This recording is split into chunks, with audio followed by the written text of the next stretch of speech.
The wind whistled across the snowy fields outside Winterfell, carrying with it the faint rustle of newly fallen leaves from the withered trees that clung desperately to the edges of the courtyard. The sun was a thin sliver of pale light in the sky, barely piercing the deep gray clouds overhead. Winter had its teeth in the north, and ice slicked the paths, forming a treacherous slickness that forced even the direwolves to walk with caution.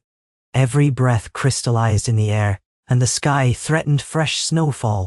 Near the old godswood, Sansa Stark stood with her hands hidden in the thick folds of her fur-lined cloak. She had grown used to the cold, for the north was her home, and she had reacquainted herself with its rigors. Her hair, a flame-kissed auburn, was braided carefully along her shoulders, tucked away from her face, and pinned to showcase the lines of her high cheekbones, once soft and girlish but now sharper with the trials of war and tragedy. She gazed out at the courtyard, eyes focused and unwavering, waiting for the arrival that would shape the fate of Winterfell and all the north. A hush had settled over the castle that morning, as if the walls themselves knew that a moment of profound importance was imminent. When the horns sounded a low, grave note across the ramparts, she could sense the tension that rippled through those gathered on the battlements. She knew it was Daenerys Targaryen's party approaching. There had been rumors, frantic whispers in the corners of the great hall, about how the Dragon Queen would bend or stand firm, how she would receive the final word from the Lady of Winterfell. Already, Daenerys' presence in the north had unleashed a tide of uncertainty, loyalty, fear, resentment. The north had never been quick to trust outsiders, and that reluctance was magnified when the stranger was a queen of dragons, one with Targaryen blood that so many northerners still blamed, however distantly, for the horrors of Robert's rebellion and the Mad King's tyrannies. As she watched the gates creak open, Sansa nodded to Arya at her side. The younger Stark woman stood silent, wrapped in dark leathers, with a cool and composed expression that betrayed little. If she felt any trepidation, she guarded it well beneath her water dancer's grace. Behind them both, a handful of northern lords and ladies waited in stoic quiet. The tension in the air was palpable enough to taste, sharp, bitter, and laced with the kind of fear that comes when you realize your entire fate might twist on a single moment. Sansa felt her heart beating in her chest, but she refused to show her nerves. She steeled her spine, remembering the lessons learned from Cersei Lannister in King's Landing, from Littlefinger's manipulations, from Ramsay Bolton's unspeakable cruelty. She had to be the unwavering rock of the north now. The sound of approaching horses grew louder. Daenerys Targaryen appeared at the gate with a party of riders. At her side was Ser Jorah Mormont, his gaze scanning Winterfell with the practiced vigilance of a man who anticipated danger lurking behind every arrow slit. Grey Worm rode with the Unsullied behind them in orderly formation, their faces inscrutable, their loyalty unwavering. Flanking them were a few northern escorts, men who had ridden out to greet them at the crossroads, but whose posture exuded a faint wariness. Leading the vanguard with quiet dignity was Lord Davos, the Onion Knight, who had come to respect Daenerys' cause but never forgot the precarious nature of alliances in Westeros. The sound of hooves slowed to a gentle clop on the slush-covered cobblestones as Daenerys reined in her silver-white mare in the courtyard. Snowflakes caught in her silver-gold hair, braided back in delicate loops that crowned her head with queenly elegance. She wore a coat of pristine white fur, embroidered with subtle Targaryen sigils, reminding everyone of her heritage without bludgeoning them with brazen display. Her amethyst eyes roamed over the courtyard until they settled on Sansa.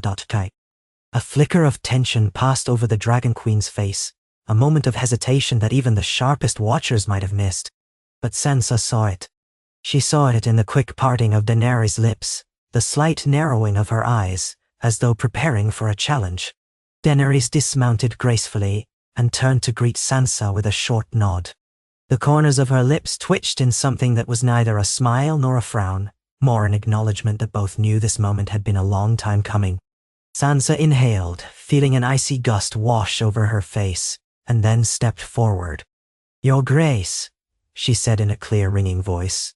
Daenerys studied her, seemingly searching for any hint of duplicity. Then, after a soft exhale, she inclined her head in return. "Lady Sansa, thank you for receiving me again." Her tone was formal, carefully measured. She could not quite hide her nerves, or perhaps she did not entirely wish to. The North demanded respect, and Daenerys had come to understand that winter had a way of stripping away pretenses. This was not the lush elegance of the South, nor the sun-baked intensity of Essos. This was Winterfell, and the fierce loyalty of its people was legend. Loyalty to the Starks, not to outsiders. Sansa gestured toward the doors leading into the great hall, flags of House Stark draping the tall stone walls. We have prepared a place for you to warm yourself. You and your companions must be weary from the journey. Let us speak inside. Daenerys nodded. She turned to Ser Jorah, bidding him a subtle command to see to the horses and ensure the Unsullied took their rest without alarm. Then she, along with Lord Davos and a few trusted advisors, followed Sansa into the great hall. The interior was an austere place, the great hearth at its center blazing with flames to chase away the bitter cold. The air inside smelled of roast venison, freshly baked bread, and the tang of smoke. Shadows danced on the high walls, cast by the large iron chandeliers overhead. Sansa led Daenerys down the length of the hall. At the far end was the dais, raised only a few steps above the floor, but signifying the seat of power in Winterfell. Sansa stood at the top of it, turning back to face the assembled Northerners and Daenerys' retinue. She did not sit. This was to be a meeting of equals, or as close to equals as could be managed. Arya lingered at the base of the dais, close enough to intervene if the situation demanded, but far enough to appear outwardly respectful. Brienne of Tarth stood across from her, an imposing sentinel who balanced her loyalty to Sansa with her vow to protect the Stark children. The hush in the hall deepened as Daenerys took a few steps forward, her gaze flicking about the space, landing on the banners of the direwolf, the proud emblem of House Stark. Daenerys took another step and paused, her lips parted in a silent breath. She stood before Sansa, the two women regarding one another with a tension that gripped every soul present. It has been many weeks since we parted from Dragonstone, Daenerys began, her voice echoing in the hall. I had hoped our alliance in the fight against the dead would suffice to unite us, yet I sense a distance still remains. She let her hand drop to her side, expression plain. We both want peace for our people. We both want to ensure the long night never comes again. We both have lost so much to war. Waini. Sansa's expression softened only a fraction.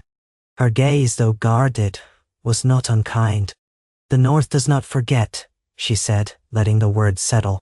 It does not forget betrayal, nor does it forget those who come to fight by its side. And so we stand here, Daenerys Targaryen. We stand at a crossroads. Outside, a gust of wind rattled the thin panes of glass in the arched windows, seeming to underscore the gravity of Sansa's words. Those gathered could hear the faint swirl of snow piling up against the doors, the moaning of the wind that circled Winterfell's towers. Beneath it all, the hush of watchers waiting to see if the North would truly follow a Targaryen queen, or if that Targaryen would instead surrender the prerogative she so fiercely guarded.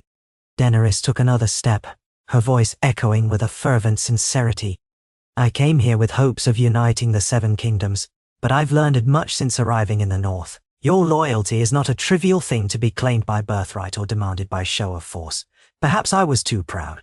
I have known conquest and victory across the narrow sea, but the North is not like Meereen or Yunkai, nor should it be.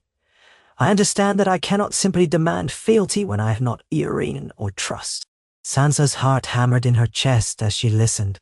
She had not expected Daenerys to speak with such frank humility. It was known that the Dragon Queen's pride was formidable, strong enough to conquer armies, to break chains, to forge new nations. And yet there she stood, acknowledging the disparity between them, the challenge of bridging the North's mistrust. The flicker in Sansa's eyes showed a trace of understanding, a hint that she appreciated Daenerys' candor. If only candor were enough. In times past, Sansa said softly, letting her voice carry, the North has bent the knee to a Targaryen. It is a storied history, full of bloodshed and sorrow. When Torrhen Stark knelt to Aegon, he sought to spare his people from dragonfire. Some say it was a wise choice, others say it was the end of northern independence. The North has never fully forgotten that day. Daenerys nodded, her jaw tight. She glanced around at those gathered.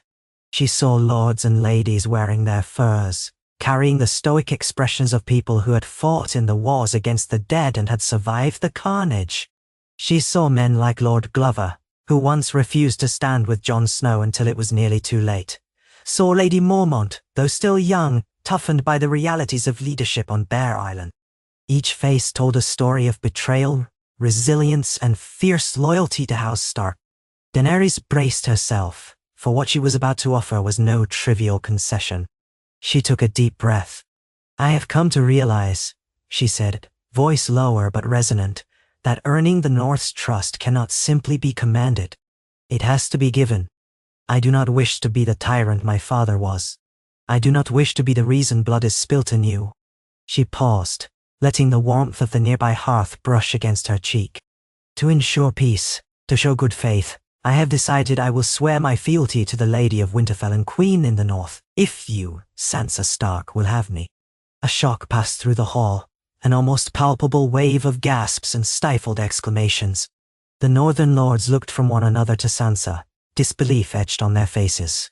Even Arya's composure wavered for half a moment, surprise flickering in her storm-grey eyes. At the base of the dais, Brienne's eyebrows rose in quiet astonishment. Tyrion Lannister, who had stood behind Daenerys with arms folded, nodded in subdued approval. He had known for some time that such a move might be necessary, but even he seemed moved that Daenerys had gone through with it. Sansa's lips parted, her breath catching. She carefully mastered her emotions, for in that moment her mind whirled with a storm of thoughts. The Targaryen queen, last scion of House Targaryen, or so they believed, offering to kneel for the sake of peace. It was something she could never have predicted, especially given how rigidly Daenerys had once clung to her birthright to the Iron Throne. Sansa had expected a more tenuous negotiation, demands for a marriage alliance, or for the North to remain sworn to Daenerys, so that they might unify the other kingdoms. Instead, Daenerys had offered the unthinkable. "You wish to kneel?" Sansa asked quietly, though her voice resonated in the hush. She needed to hear Daenerys confirm it plainly. Daenerys took a few steps forward, ascending the dais slowly until she stood only a pace away from Sansa. Her eyes flicked to the direwolf sigil behind the high seat, then returned to Sansa's face. "Yes," she said, letting that single word hang in the torchlit air. "I will kneel to you, and to the North. My men will follow suit, for they follow me. In exchange, we will stand as allies. I will stand behind you in all the North struggles, and I ask that the North stands behind me when the realm is threatened. But I will not command. I will request. You have saved your people from the Great War, from the Night King himself. I have seen your strength, and I know the price you paid. The North is yours, Sansa Stark. I only hope we can find a future for my own cause at your side." "La shall." Sansa felt a tightness in her chest. She had expected 1,000 possibilities, but not this. The memory of her father's teachings flickered in her mind. The North is as harsh as the winter snows, but it remembers honor. At her side, Arya seemed ready to speak, perhaps to object or question the sincerity of this gesture. But Sansa lifted a hand gently, signaling her sister to wait. Her gaze shifted to Daenerys, searching for any trace of guile or cunning.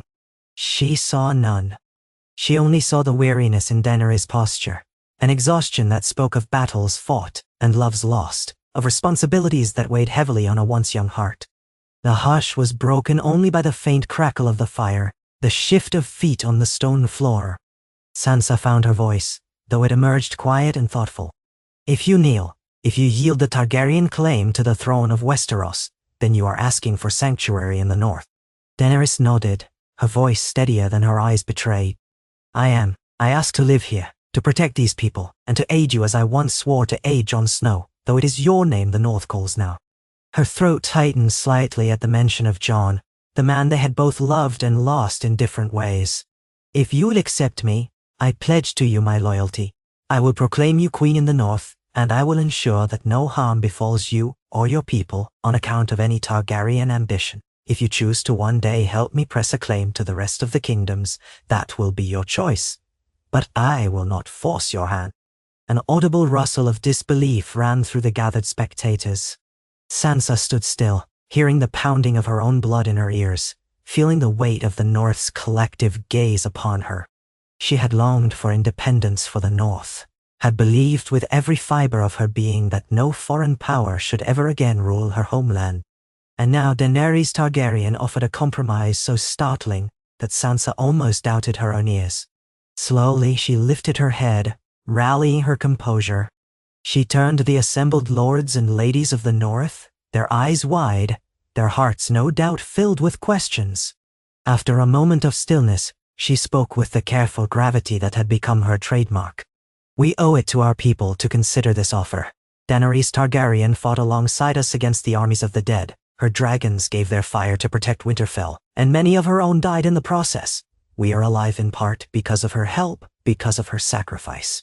She paused, letting the memory of the battle resurface, visions of whites crawling up the ramparts, the harrowing screams in the night, the flames of the dragons scorching the undead hordes. Sansa's gaze returned to Daenerys. If you truly swear fealty, then we must consider the weight of that oath. The North does not forget, but neither should it discard an ally who offers genuine devotion. I will accept your fealty, Daenerys Targaryen, on behalf of all the North, under the old gods and the new. A collective exhale left the hall. Daenerys dropped to one knee, her head bowed. Her silver hair draped over her shoulders, dusted with the melting snow that had followed her indoors.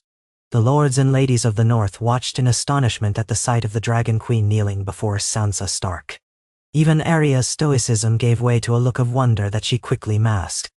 Daenerys' voice was quiet but firm. I, Daenerys of the House Targaryen, do hereby swear my fealty to Sansa of the House Stark, Queen in the North. May my oath be as unyielding as the winter's cold, and may our bond stand against all who would threaten the peace of these lands. With that she lowered her head, holding her breath in that precarious moment. Sansa breathed in, feeling the hush around them like an ocean tide. She placed a hand gently on Daenerys' shoulder, as tradition demanded when one received the fealty of a subject. In doing so, she acknowledged Daenerys' vow, consecrating it under the watchful eyes of the gathered witnesses.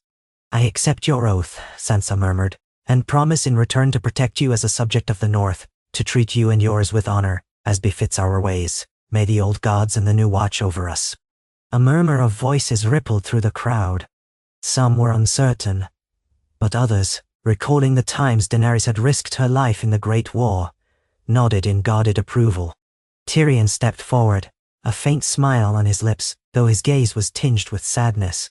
He understood what Daenerys had given up, understood the weight of a Targaryen bowing to a Stark, and realized how drastically it altered the power dynamics of Westeros. But perhaps, Tyrion allowed himself to hope, it was what the realm needed. Daenerys rose slowly, the tension in her posture evident. Her expression was filled with both relief and lingering sorrow. She had come to do what she believed was necessary, but the cost was not small. The dreams of her youth, of taking back the Iron Throne, of fulfilling a destiny foretold in ancient prophecy, had reshaped themselves into a simpler dream of a place to call home, a people she could protect and love without subjugation. If that place was the North, if these people were the Starks, so be it. The dragon had flown far from the deserts of Essos to the snows of Winterfell. Now, perhaps, it would find rest. Sansa lifted her chin, addressing the hall with a measured tone.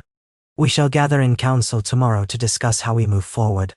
For today, let us break bread and share warmth in the halls of Winterfell, as we welcome Daenerys Targaryen and her company as friends of the North. May there be peace between us. The hall seemed to exhale once more, and a wave of cautious chatter and rustling swept through the gathered.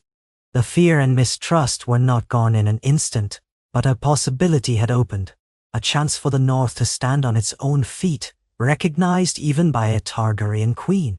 It was a new shape for the future, one that none had anticipated.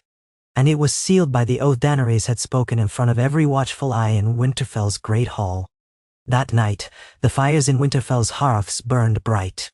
Long tables were laid with stews, roasted game, and dark, hearty bread. Mead and ale flowed, though more reservedly than in times of carefree feasts. This was a subdued celebration, driven less by revelry and more by the quiet hope that maybe, after so much death and betrayal, a genuine alliance could be forged. The lords and ladies of the north mingled uneasily with the Targaryen retinue. The Unsullied stood guard in disciplined ranks, uncertain if they should break their stoic vigilance. Grey Worm, after some urging from Missandei, who lingered at Daenerys' side, finally allowed them brief respite, though not a single one let down their guard completely. Sansa sat at the high table with Arya and Bran on either side of her. Bran was quiet, his gaze distant, as though his thoughts were elsewhere among the weirwoods or in the mysteries of ravens and visions. Arya sipped her ale sparingly, still not entirely sure how she felt about Daenerys' oath. Across from them sat Daenerys, accompanied by Tyrion and Ser Jorah. The air carried the tension of new alliances and unspoken uncertainties, but at least the swords were sheathed and the voices moderate. Daenerys found her gaze drifting to the seat once meant for Jon Snow. An ache tugged at her chest. Jon had left them to join the Night's Watch again, haunted by his identity and the guilt he carried after the wars had ended. The last she had heard of him was that he walked the snowy forests beyond the Wall, free from the burdens of kingship. But for Daenerys, his absence echoed in every conversation and glance, in every memory of battle and whispered confessions of love. Tonight, she felt it keenly, for this was a moment that might have been shared with him, had fate been kinder. She turned her attention to Sansa. The Queen in the North wore her new mantle of power with remarkable poise. She did not gloat or seize upon Daenerys kneeling as a triumph to be waved like a banner. Instead, she appeared thoughtful, perhaps even solemn. Daenerys found that small mercy reassuring. They engaged in brief courtesies, Sansa thanking Daenerys for the supplies she and her men had brought, Daenerys commending the North on the fortifications completed after the war. Both exchanged polite words, but neither one delved too deeply. Not with so many eyes on them. Tyrion ventured a few attempts at witty remarks, but the mood rarely lifted. Slowly, the meal wound down. Some lords left to find their beds, fatigued by the day's surprises. Others lingered, voices low in speculation about what would become of this Targaryen who had bent the knee. At last, Daenerys excused herself, stepping out into the courtyard for a moment to clear her head. The night air was frigid, stinging her cheeks with icy needles. Snow fell gently, casting the yard in a pale hush. The towers of Winterfell rose around her, blanketed in winter's chill. She recalled the sweltering heat of the Red Waste in Essos, the dryness of Korth, the sun-baked walls of Meereen. How strange that this place of cold and ice might become her home. Stranger yet that she had chosen it. She heard footsteps behind her, and turned to see Sansa approaching. The Queen in the North wore a thick fur cloak, and kept her arms wrapped around herself for warmth. In the flickering light of torches, her auburn hair seemed to burn. "I wanted to speak with you," Sansa said, her tone low. She glanced around, ensuring they were relatively alone. She studied Daenerys' face in the torchlight, as though searching for answers hidden beneath her regal composure. Daenerys nodded, pulling her own fur cloak tighter around her shoulders. "Of course." For a moment, neither woman spoke. A gust of wind swept the courtyard, carrying a swirl of snow that danced around their feet. Sansa looked upward, her lashes dusted with melting flakes. Then she fixed her gaze back on Daenerys. "I need you to understand that this was not an outcome I ever expected," Sansa began, voice quiet. "When Jon brought you north, I feared you would demand we kneel to you, or set fire to any who refused, as your ancestors did. I feared your dragons and the power they represented, and I feared for the independence we had fought so hard to regain." Daenerys listened, letting her speak without interruption. Sansa's lips pressed into a thin line for an instant before she continued. "Yet here we are, with you kneeling to me. It's difficult for me to grasp. I look at you and see someone who had everything within reach, an iron throne, an entire realm, only to cede it in a single moment." Daenerys exhaled, white puffs of breath drifting in the cold air. "All my life I was told it was my destiny to claim that throne. But what is destiny if it demands the suffering of innocent people? I have seen enough suffering for more lifetimes than I care to count. If I truly want to break the wheel, perhaps it means letting go of the idea that I alone must sit on that throne. Perhaps it means embracing a new vision of what leadership looks like. A small frown tugged at Sansa's lips, but there was empathy in her eyes. You've sacrificed much for this new vision. Daenerys' gaze flickered, recalling the sound of a dragon's dying roar, the heartbreak of losing Viserion to the Night King, Rhaegal in the war's final throes, the bittersweet knowledge that Drogon was now her sole living child. She recalled losing Ser Barristan Selmy, losing Missandei to the war, though in this version of events, let us say she yet lived, but the memory of threatened captures weighed heavily. She remembered the thousands of freed slaves who had hailed her as Nessa. She thought of Jorah's unwavering devotion, he who nearly died defending her from the white hordes. Yes, she said softly, I have, but I do not regret this choice. Better to stand with those who have proven themselves honorable than to sit on a throne of bones and ash. The wind bit at their cheeks, a stinging reminder of winter's presence. For a moment, Sansa's eyes flicked away, perhaps lost in her own memories. Then she met Daenerys' gaze once again. I'll admit, I'm not entirely sure how to move forward from here. The North is not used to foreign queens, let alone foreign queens who choose to kneel. My own lords may question if I should trust you entirely. Some will think I should keep you at arm's length in case you change your mind. Others may want to harness your strength to assert ourselves in the South. I'll need time to consolidate them, to ensure we have a unified front. No. I understand, Daenerys replied. Take whatever time you need. I will not press you to do anything you find dishonorable or unwise. My men and I will remain in the North, if that is your wish. Or, if you prefer we dwell elsewhere, I will abide by your decision. I only ask for a seat at whatever council you keep, so I might offer what I know of the realm beyond the neck. And if the day comes that you choose to expand your rule or settle old scores, I hope you will let me stand by your side. Well, nay, die. Sansa listened, her expression wary but not cold. She stepped closer, laying a hand on Daenerys' arm lightly. Tonight rest. Warm yourself by our fires and let your people do the same. Tomorrow we begin the work of forging a new path. And perhaps one day the realm will remember this night as the moment we chose peace over strife. Daenerys nodded, warmth flickering in her chest at the gentle contact. She recalled the times when she had tried to befriend Sansa, only to be met with an impenetrable wall. Now, at least, that wall had a doorway. It was a start. As the snow whirled around them, Daenerys let out a breath, feeling a weariness that ran to her bones. She felt the faintest glimmer of hope that maybe, just maybe, she had found a place to call home at last. The following morning, Winterfell stirred with cautious optimism. Lords and ladies convened in the Great Hall for council, along with Daenerys' closest advisors. The herald announced the presence of the Queen in the north, Sansa Stark, and at her side, Daenerys Targaryen, acknowledged as her loyal subject. The words felt surreal to many who heard them, but they were a tangible truth now.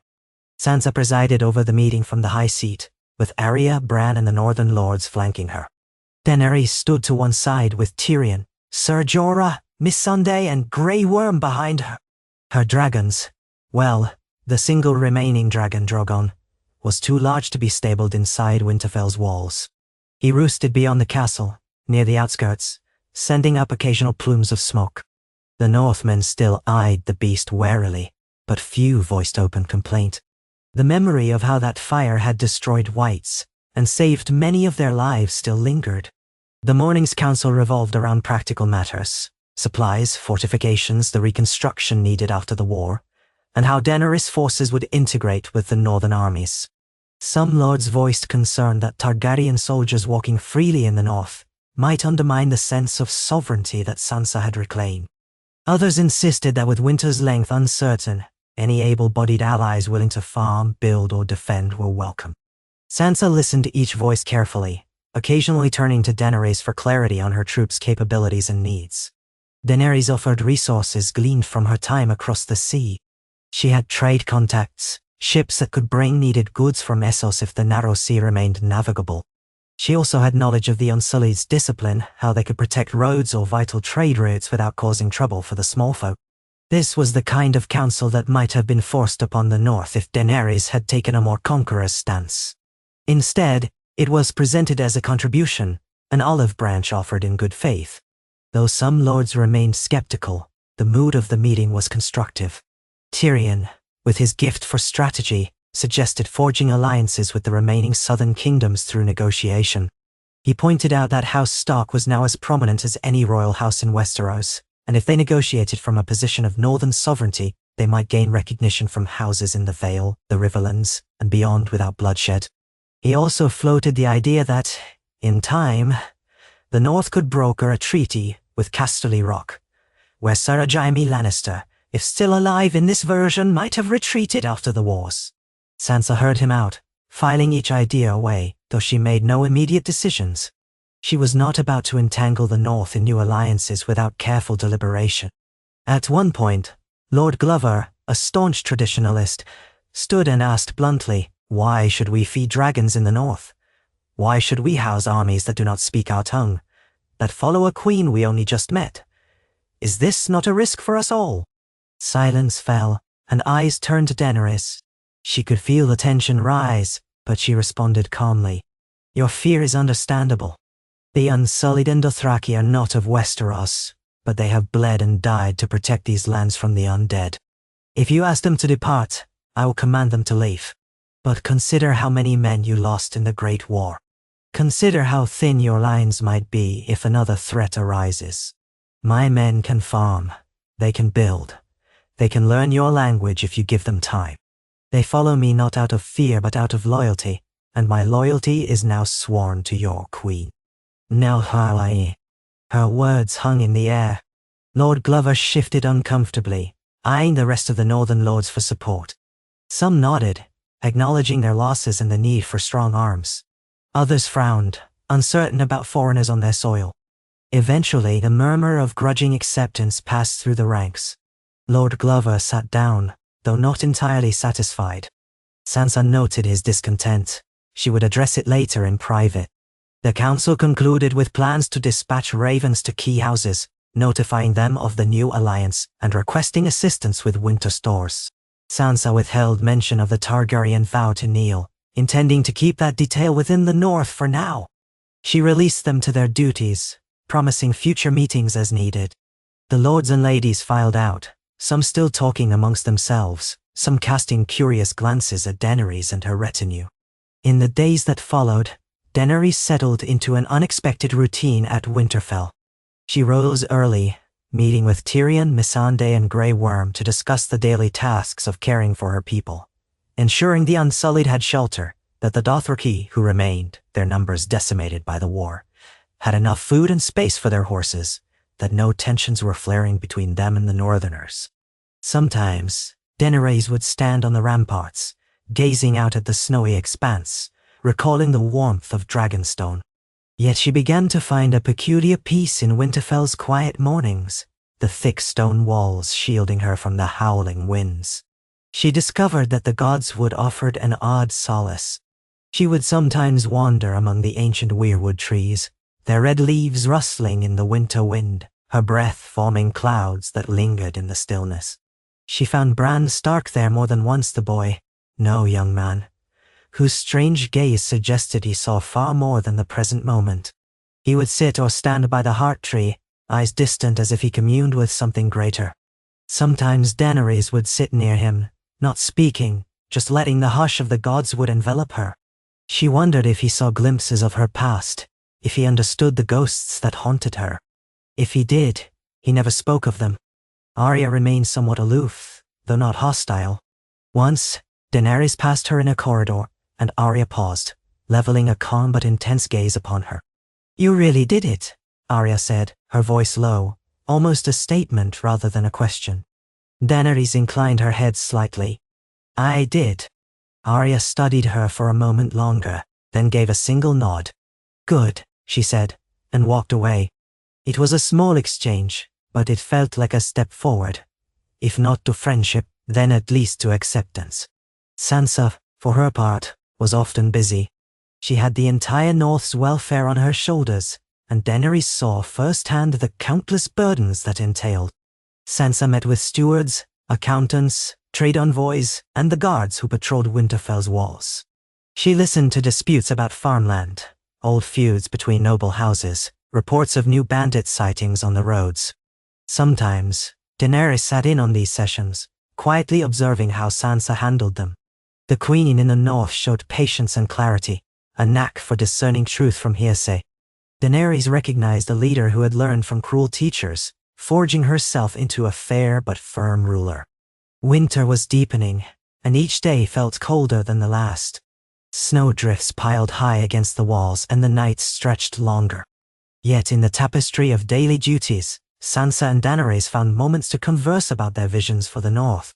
They spoke in the great hall before the fires were lit, or sometimes in the library, where the dusty tomes told ancient stories of Stark kings and Targaryen conquerors. Sansa learned more about Daenerys' early life in exile, how she had grown up fleeing assassins, how she had been sold in marriage to Khal Drogo.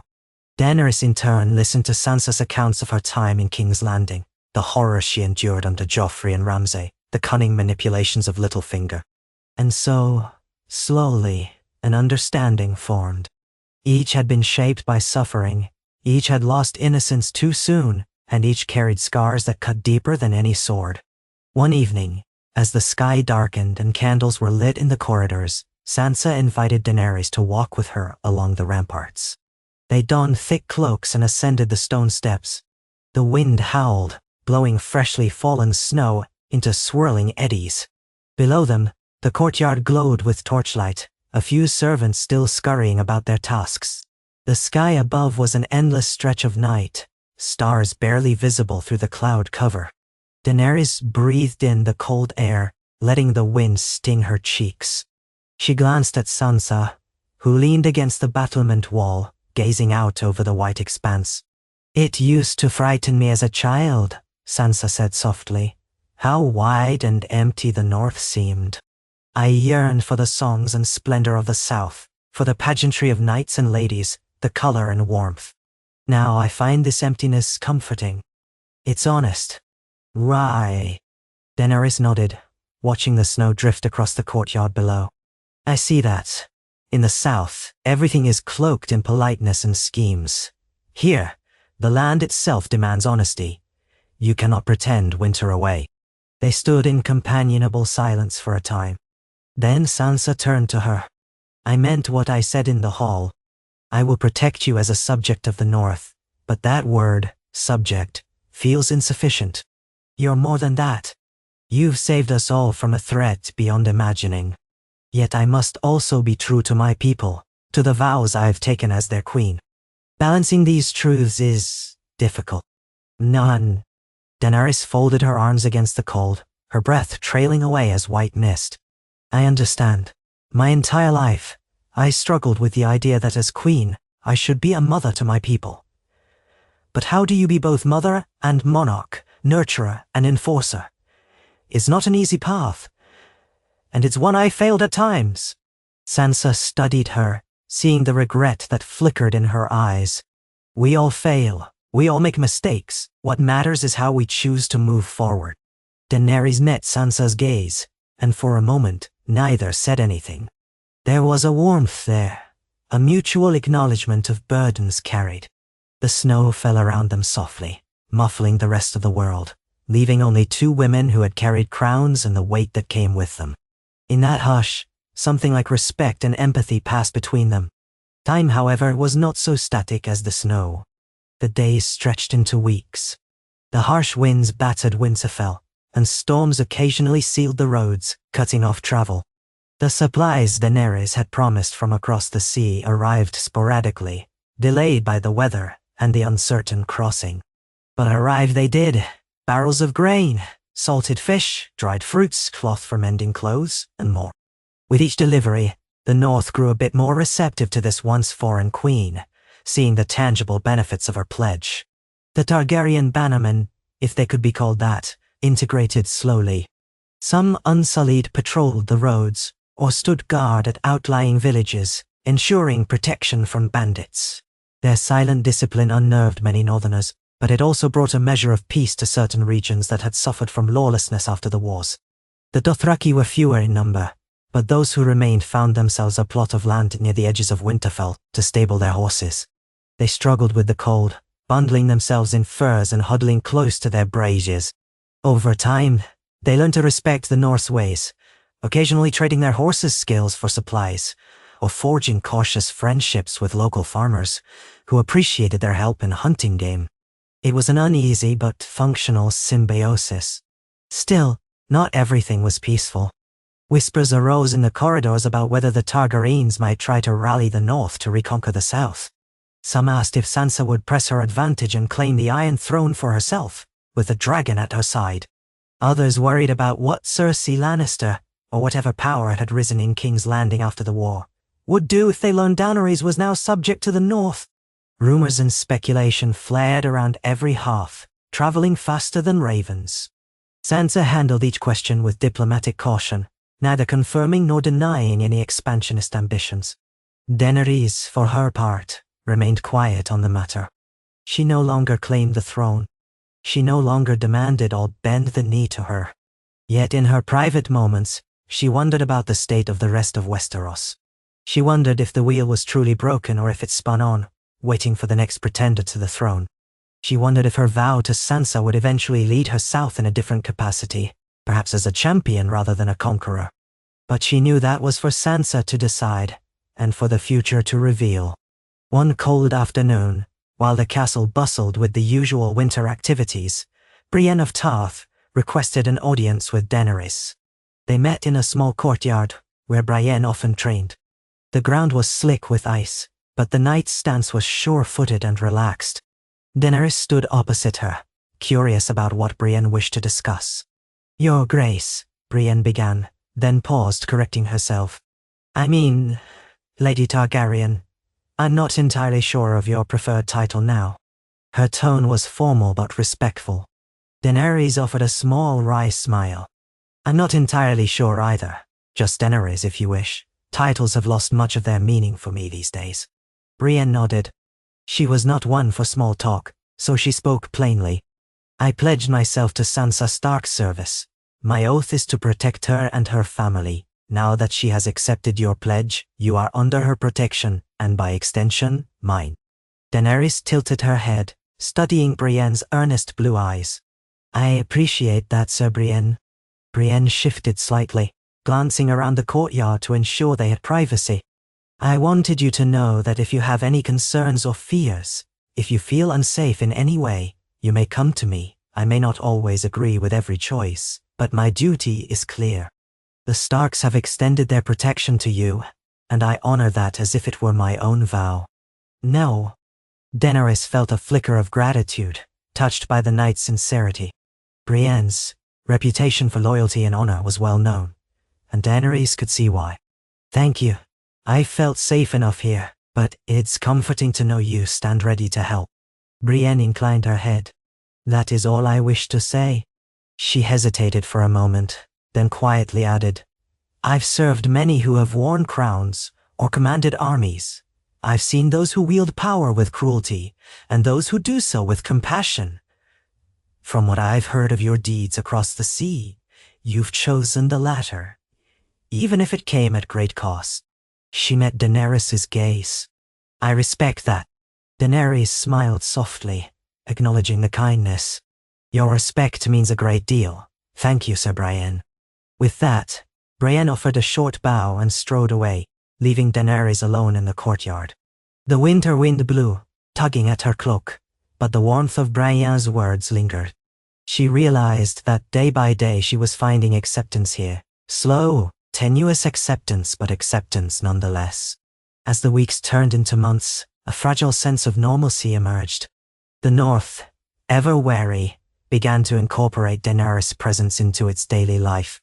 She was no longer the conquering queen with dragons overhead, but a quieter figure, conferring with Sansa and Tyrion on matters of governance, ensuring supplies from Essos, and listening to the concerns of the local folk.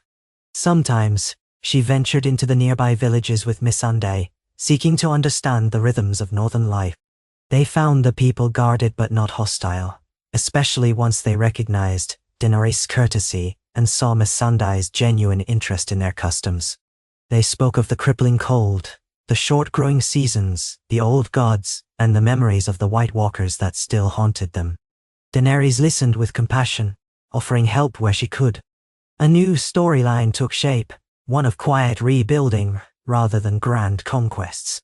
Still, under that surface, deeper currents flowed. The monarchy in King's Landing, or what remained of it, could not ignore the developments in the north indefinitely. If word spread of a Targaryen sworn to a Stark queen, it might inspire loyalty among certain southern houses, or it might stoke fear and hostility. Daenerys knew that eventually, the realm would need clarity on who ruled the south and who held the north. She knew that Sansa's independence might one day be contested. But for now, with winter's harsh grip, few armies were eager to march. She and Sansa used that lull to fortify their position, gather resources, and wait for the snows to recede. The day came when Sansa announced a formal recognition of Daenerys' seat within the north. She designated Daenerys as the Lady of the Dragon's Rest, an estate on the southwestern edges of Winterfell's domain, mostly symbolic, but enough to give Daenerys a recognized position. It was an old keep, half in ruins, that had once been a minor stronghold. Sansa allocated funds and workers to help restore it, though progress was slow in the winter. Regardless, it was a gesture of trust, a promise that Daenerys' presence here was no passing thing. Daenerys thanked Sansa publicly, promising to care for the land and its people. The act served as a tangible demonstration that she truly was part of the North. As she oversaw the early stages of restoration at Dragon's Rest, clearing collapsed walls, planning new buildings, Daenerys felt a spark of excitement, a creative energy she had not experienced for some time. This was a chance to build anew, not in the name of conquest, but in the name of unity and sanctuary. She imagined a place where the Unsullied could find purpose beyond war, where the Dothraki could adapt to a different way of life without losing their identity, and where refugees from the war, southern or northern, might seek shelter. Slowly, the vision took root. In the twilight of a day's labor, Daenerys stood among the rubble with Tyrion. The dwarf had accompanied her to discuss budgets and logistics, but they took a pause to watch the setting sun paint the sky in hues of purple and pink. The keep's silhouette stood dark and broken against the sky, yet Daenerys felt a strange sense of hope. She glanced at Tyrion, who leaned on a half-toppled wall, arms folded. He sighed softly, a thoughtful expression on his face. "I recall a time when your every waking thought was about taking back the Iron Throne," he said quietly. "Now here you are, rebuilding a ruin in the heart of the North." Daenerys nodded, her gaze distant. "People change, Tyrion. Dreams change." He gave a small, sad smile. "So they do. Do you ever regret it, letting go of the crown?" She closed her eyes, considering. She thought of the countless nights she had spent dreaming of a golden throne in the Red Keep, the adoration of crowds. She thought of the blood spilled to achieve that dream, and the heartbreak that came with each loss. Then she opened her eyes and looked at the battered stones around her, the farmland stretching beyond, the distant figures of workers carrying supplies for a new foundation. "Some part of me will always wonder what might have been," she admitted. "But regret? No, I believe this path is kinder." Tyrion nodded, his voice wistful. "It might indeed be kinder, for you, and for the people. I just hope the realm sees it that way. Peace is a fragile thing, especially in Westeros." Daenerys watched the last sliver of sun disappear behind the horizon, the air growing colder by the moment. "Peace has to be built," she said softly. "Stone by stone, just like this keep. It doesn't simply appear. It's work. Endless, frustrating, but worthy work." The wind carried the faint clang of a hammer from a distant worker, echoing across the courtyard. Tyrion drew his cloak closer around him, half lost in thought. "I never thought I'd find myself building either," he said, voice tinged with self-mockery. "Once, I was content to drink wine, read books, and make sardonic comments about my father's ambition. Now, I'm measuring stone blocks and counting bushels of grain, all in service of a new cause." Daenerys smiled gently. "And you do it well. Thank you, Tyrion." He inclined his head. "I do what I can." His eyes flicked to her face. And I will continue so long as you and the Queen in the North remain steadfast in your unity. That unity is the cornerstone of everything we're trying to do here." She nodded. "Yes, it is." And so the days rolled on. Daenerys continued her visits to Winterfell for counsel, occasionally taking flights on Drogon above the snowy plains, scouting for any signs of danger, or simply letting the exhilarating rush of flight remind her she was still, in her heart, a dragon. The North grew accustomed to the sight of the black-winged beast circling overhead. In time, villagers would point and children would run outside, half in awe, half in fear, to watch the dragon pass. Fewer arrows were strung in readiness. More baskets of salted meat were laid out for offerings if the beast soared too close. Meanwhile, Sansa managed the kingdom of ice and frost, forging alliances through letters and delegations. She proved an adept ruler, firm with the noble houses, compassionate with the small folk, wise in her distribution of resources. But with each letter from the south, rumors of new conflicts trickled in, lords vying for power, tensions with ironborn raiders along the coast, the uncertain condition of King's Landing. For now, winter kept armies at bay, but spring would come eventually, and with it, the possibility of new wars. Sansa and Daenerys both understood that their fragile peace might be tested sooner or later. It was in one such council session that a raven's message arrived, bearing news of a conflict brewing in the Riverlands. A new band of outlaws had emerged, styling themselves as guardians of the common folk against the remnants of Lannister forces. Blood was being spilled, and the region teetered on the brink of chaos. The letter came from Edmure Tully, who had reclaimed Riverrun after the war. He pleaded for assistance from the north, knowing that if he did not stabilize the Riverlands, the carnage might spread when the snows melted. Sansa studied the letter in silence, her brow furrowing. Daenerys watched her carefully. They were in the solar, a warm chamber lined with shelves of books and hung with banners. A single hearth glowed with embers, casting dancing shadows across the stone walls. "They're calling themselves the Hooded Faithful," Sansa said, letting the parchment unroll slightly. "Claiming to defend the faith of the Seven against tyrants, though they seem to burn as many septs as they protect. Edmure fears the small folk are caught in the middle, subject to raids and sporadic violence." Tyrion, who stood by the fireplace, frowned. "If that region falls into chaos, it could disrupt trade and travel along the Trident, not to mention the misery it would inflict on the people. But the question is, do we intervene?" Sansa's gaze flicked to Daenerys. "The Riverlands have always been a key region for the North to access the southern kingdoms, but we haven't formally asserted authority there. We want independence, not to expand our territory. Yet if the Riverlands descend into anarchy, we'll have outlaws on our doorstep once the snows recede." Daenerys folded her hands. "If you choose to send aid, my Unsullied can assist. They are disciplined and would not be tempted into pillaging like some other forces might. But the question remains, do you wish to intervene? Doing so might be seen as the North's attempt to assert dominion over the Riverlands." Sansa let out a long breath, setting the Raven's letter aside. "I have no desire to rule the Riverlands. But if Edmure Tully is asking for help, ignoring him might be cruel. He's kin, after all, my mother's brother.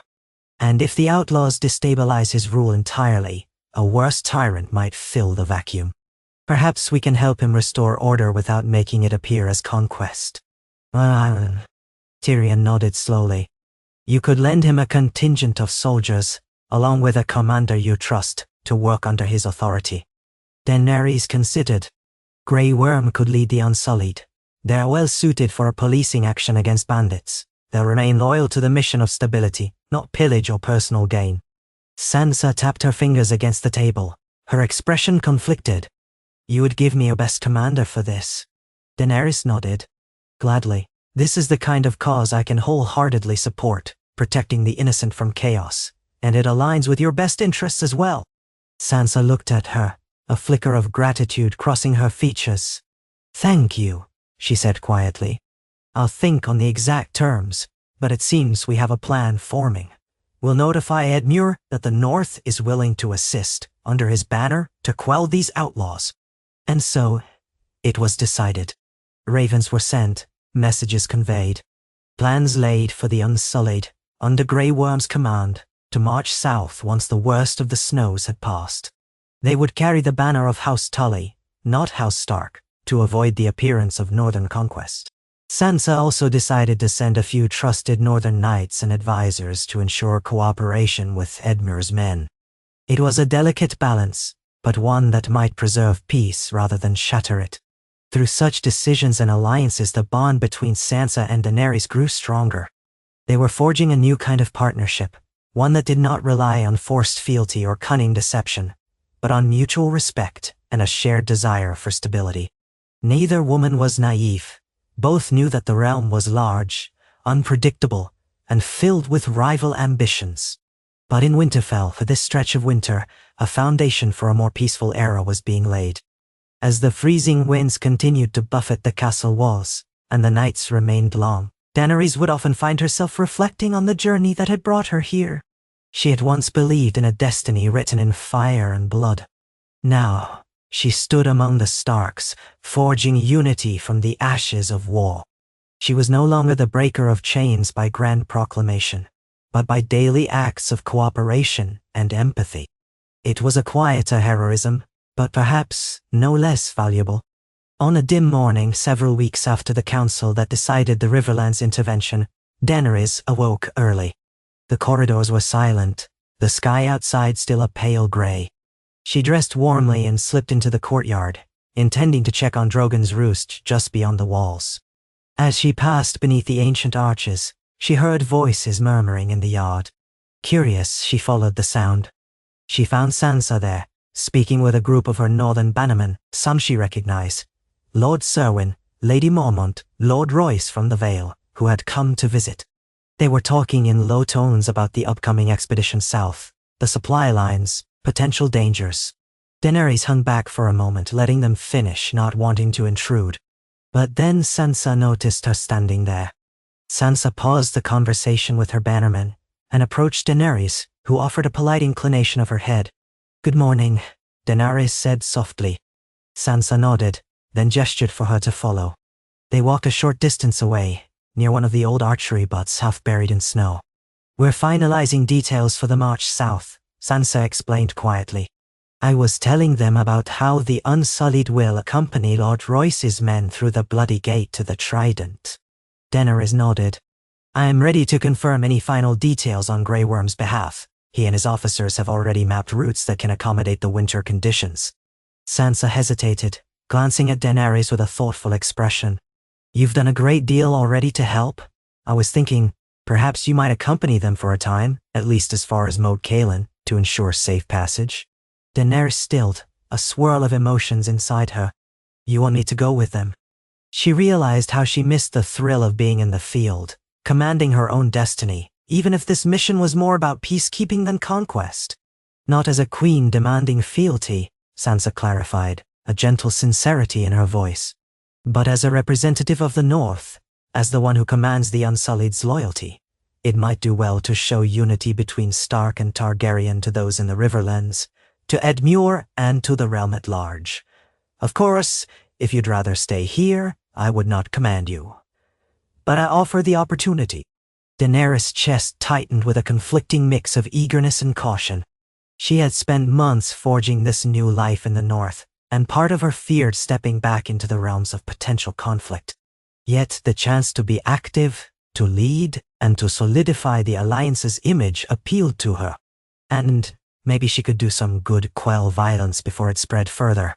She inhaled the crisp winter air, letting it clear her mind. "I think I'd like that," she said quietly. "Yes, I'll ride with them to Moat Cailin, see them through the neck.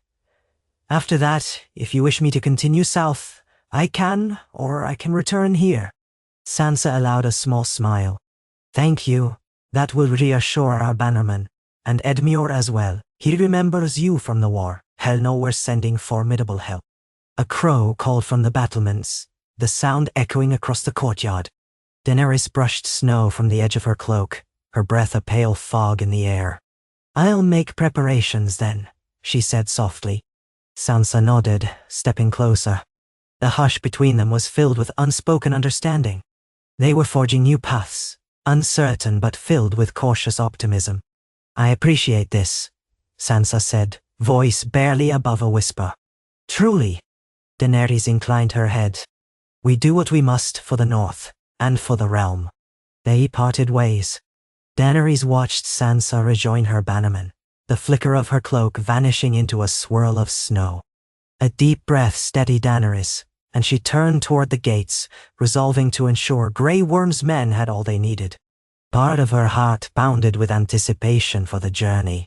She told herself it was just the excitement of being active again, yet she suspected a portion of that energy came from the bond she was forging with Sansa, a bond she never expected but now found herself valuing more each day. In the following weeks, the final snows began to recede, albeit slowly. The roads, while still treacherous, were passable with care. Grey Worm and the Unsullied assembled in the courtyard, joined by Lord Royce's contingent, a small but capable force from the Vale, and a smattering of northern cavalry. The banners of House Tully, House Royce, and House Mormont fluttered in the cold wind. Daenerys stood near Drogon, who loomed behind her, snorting puffs of hot breath that melted the snow under his massive nostrils. Sansa arrived to see them off. She walked through the ranks, speaking with a few of the men, offering words of confidence. At last she reached Daenerys, who was dressed in warm leathers and furs, a sword at her hip. An odd sight, but she had insisted she wanted to be prepared if any trouble arose. Sansa paused, glancing up at Drogon, whose black scales shimmered in the pale morning light. Daenerys placed a hand on Drogon's side, feeling the gentle rumble of his breathing. She turned to Sansa. Hell fly overhead, keep an eye out for threats. I won't have him incinerate anyone, she added wryly, unless they pose a danger to our party, but his presence alone might dissuade any bandits. Sansa let out a short breath. Yes, I imagine it would. She hesitated, then extended a hand. Daenerys looked at it, somewhat surprised, then clasped it in her own. Sansa's grip was firm and steady. Travel safely, Sansa said, her voice quiet. I'll await your return or your raven, whichever comes first. Daenerys dipped her head. I'll send word as soon as we reach the Riverlands, and once Edmure's situation is stable, I'll decide whether to stay a bit longer or return. Either way, I won't abandon the north. My oath remains. Sansa's eyes reflected a brief flicker of warmth.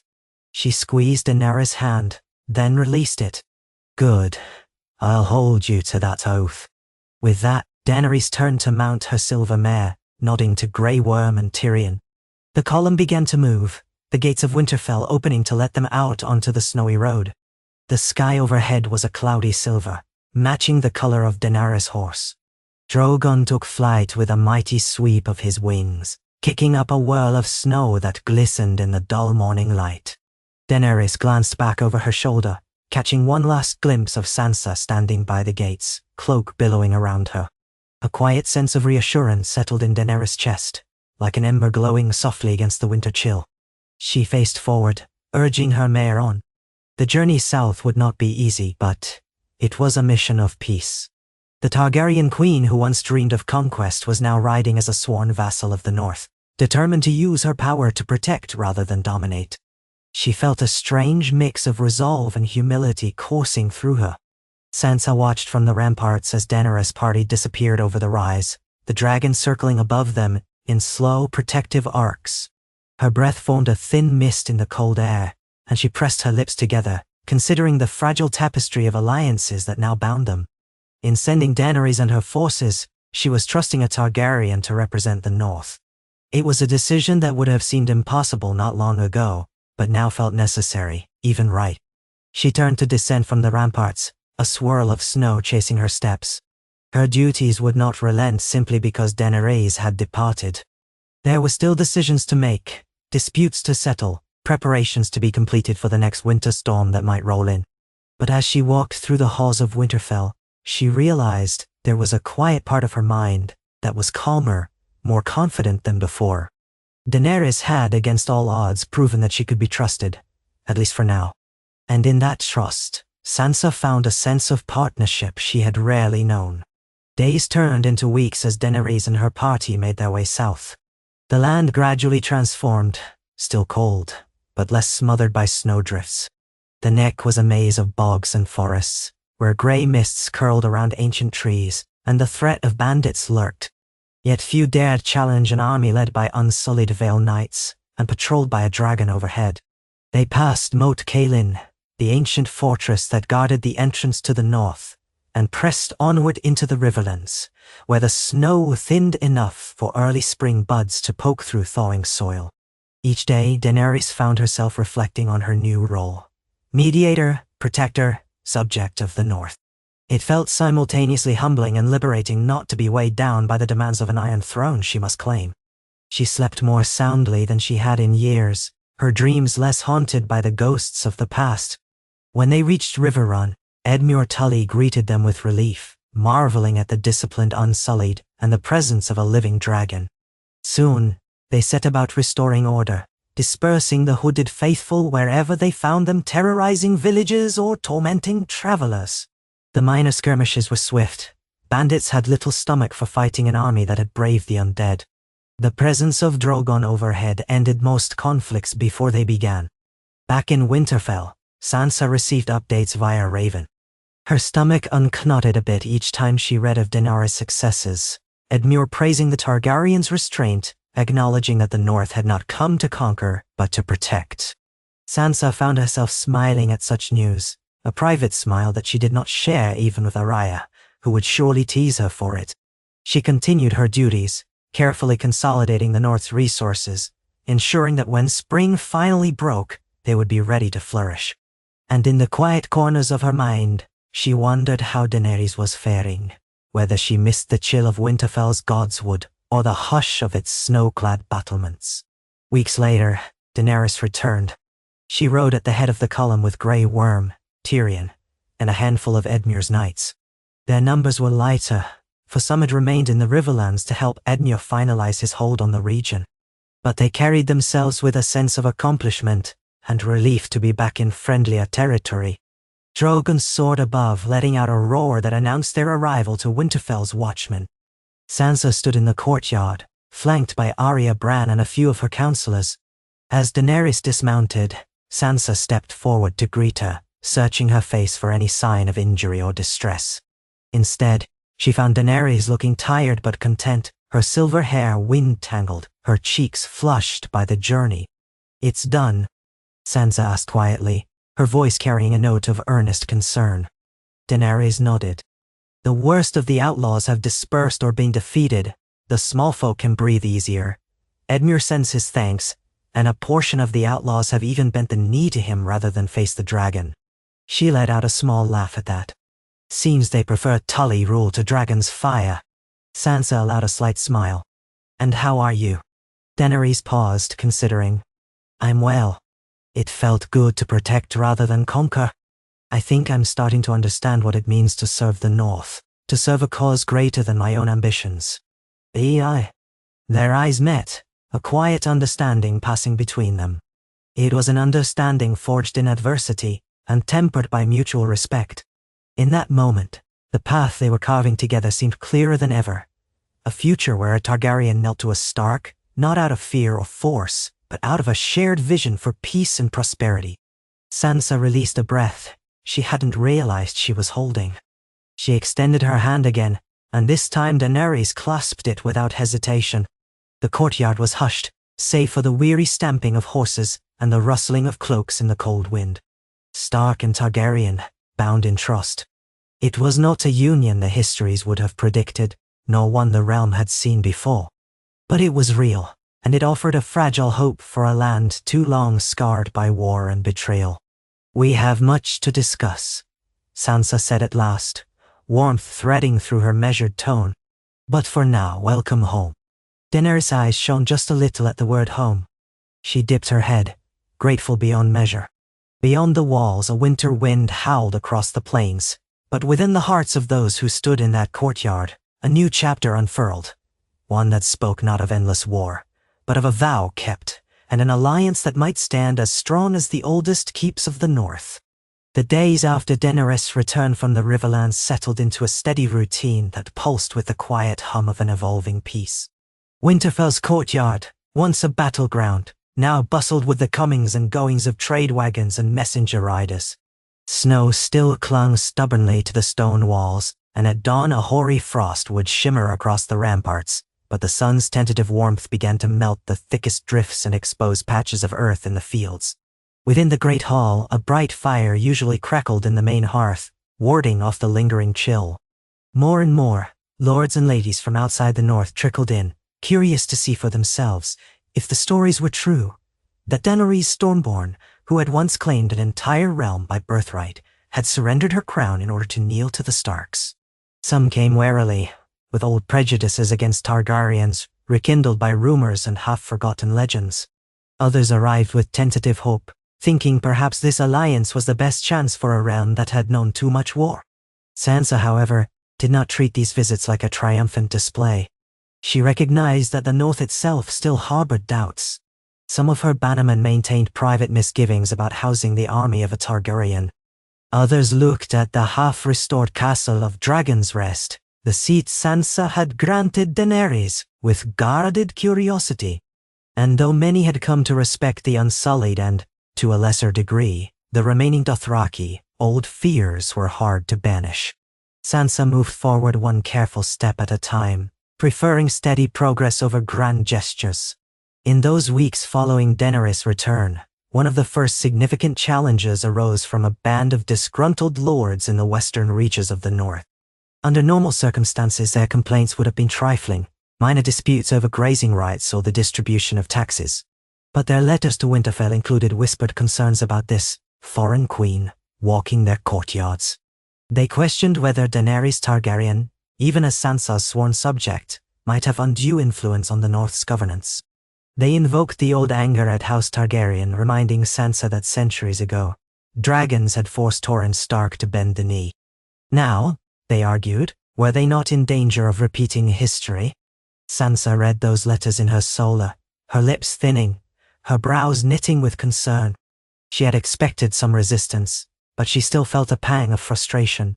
When she shared those letters with Daenerys, the Dragon's Rest lady answered with calm understanding, though Sansa noticed a trace of sadness in her eyes. "I will not force them to change their minds through intimidation," Daenerys said quietly, standing by one of the windows overlooking Winterfell's courtyard. "Fear is what drove so many of my ancestors to violence, but I refuse to use Drogon's presence to bend them to compliance." Sansa pushed a strand of red-brown hair behind her ear.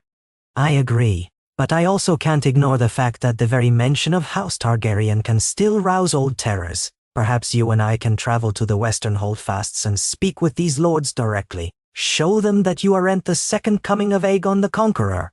If you think that would help," Daenerys answered. "I'll go, but only if you do. I want them to see that I am not an invader. I serve at your side." Sansa nodded and made plans for a journey as soon as the roads grew passable enough. Over the next fortnight, caravans of supplies arrived from Essos, bolstering Winterfell's stores and further easing the strain of winter. In the yard, Unsullied soldiers helped train newly formed local militias, forging alliances with men and women who had once gawked at their silent discipline with suspicion. Some younger Northerners, curious and bold, tried to learn the Unsullied's formations, albeit in a clumsy fashion. A smattering of Dothraki riders occasionally patrolled the surrounding countryside, proving swift enough to discourage roaming bands of outlaws before they even approached Winterfell's gates. Each act, no matter how small, chipped away at the wall of fear that had risen between the North and Daenerys people. On an early morning when the sky threatened more snow, Sansa and Daenerys set out for the Western Holdfasts with a modest retinue. They deliberately chose a small escort, only a handful of Northern knights, a few Unsullied for protection, and a cadre of attendants. Arya accompanied them naturally. She had never liked letting Sansa venture out without her watchful eye. Tyrion opted to remain at Winterfell, busy sorting out a tangling of trade agreements with merchants from the free cities. Daenerys rode upon a pale grey mare, while Sansa took a chestnut courser. Arya, dressed in leathers and furs, rode a dark horse that moved as silently as she did. Drogon soared overhead, but only for part of each day. Daenerys preferred to keep him back somewhat. The purpose of this journey was to reassure anxious lords, not provoke them with the looming shape of a dragon overhead. The western road was still crusted with ice, but not impassably so. The retinue proceeded slowly, wrapped in their fur cloaks, their breath visible in the cold. Sansa and Daenerys had ample time to talk during the journey. Though the wind at times howled and stung their faces, they fell into easy conversation about the minor details of governance, how to bolster defenses along the coast, how to handle tax disputes, and occasionally allowed themselves more personal reflections. They had grown accustomed to each other's presence, each letting the other speak freely without fear of scorn. More than once, Daenerys thought back to how differently she and Sansa had interacted when first they met, words sheathed in tension. Now they shared quiet confidences about their experiences, about the nightmares that still haunted them. Daenerys spoke in a soft voice one evening by the campfire, recalling the months of terror she'd endured as a girl, always fearing a nameless assassin sent by King Robert. Sansa confided how the memory of Joffrey's cruelty still appeared in her dreams, or how Ramsay's face sometimes lurked in her waking thoughts. Neither woman offered easy comfort, for there was none to be had. But the simple fact of speaking, of being heard without judgment, proved healing in its own way. After several days on the road, they reached the seat of House Tallheart, one of the western houses that had quietly questioned Sansa's judgment in accepting a Targaryen's fealty.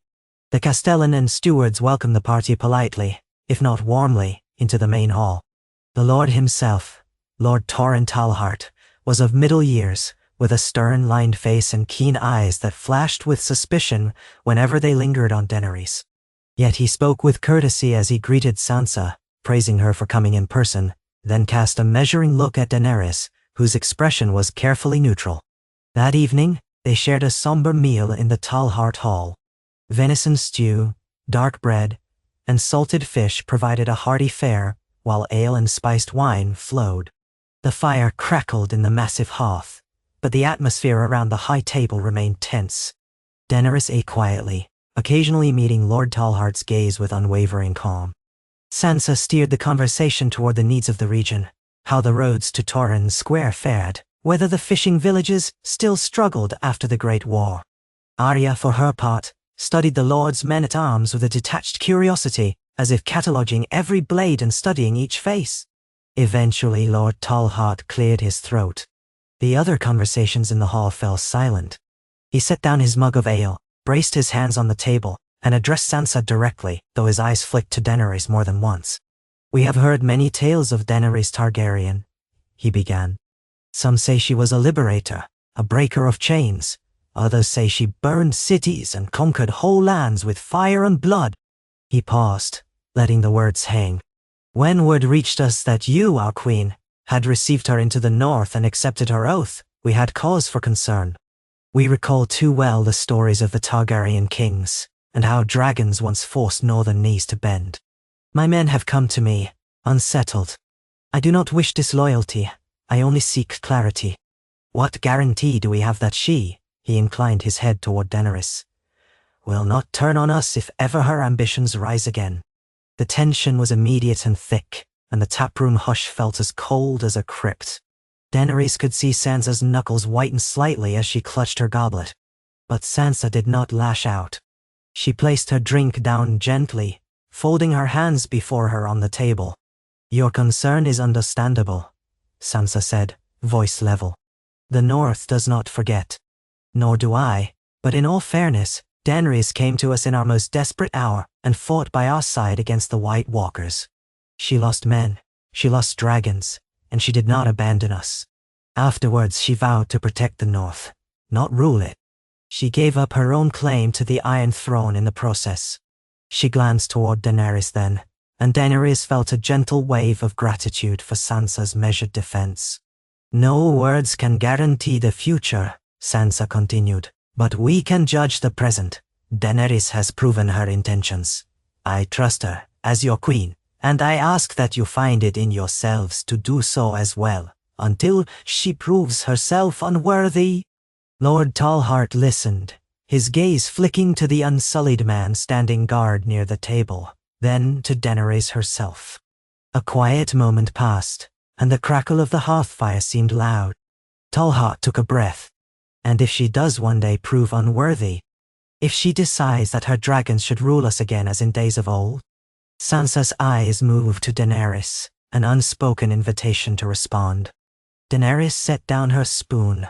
She did not shy away from Tallheart's gaze. If that day ever comes, Daenerys said, voice calm, I expect the North to rise and stop me, including you, my lord. If I have learned one truth beyond doubt, it is that no ruler should be above the judgment of their people. Long ago my father, the Mad King, believed he could hold power through fear and cruelty. He was wrong.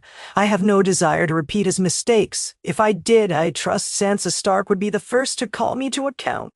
Her words surprised some of those at the table. A few men looked at each other with raised brows.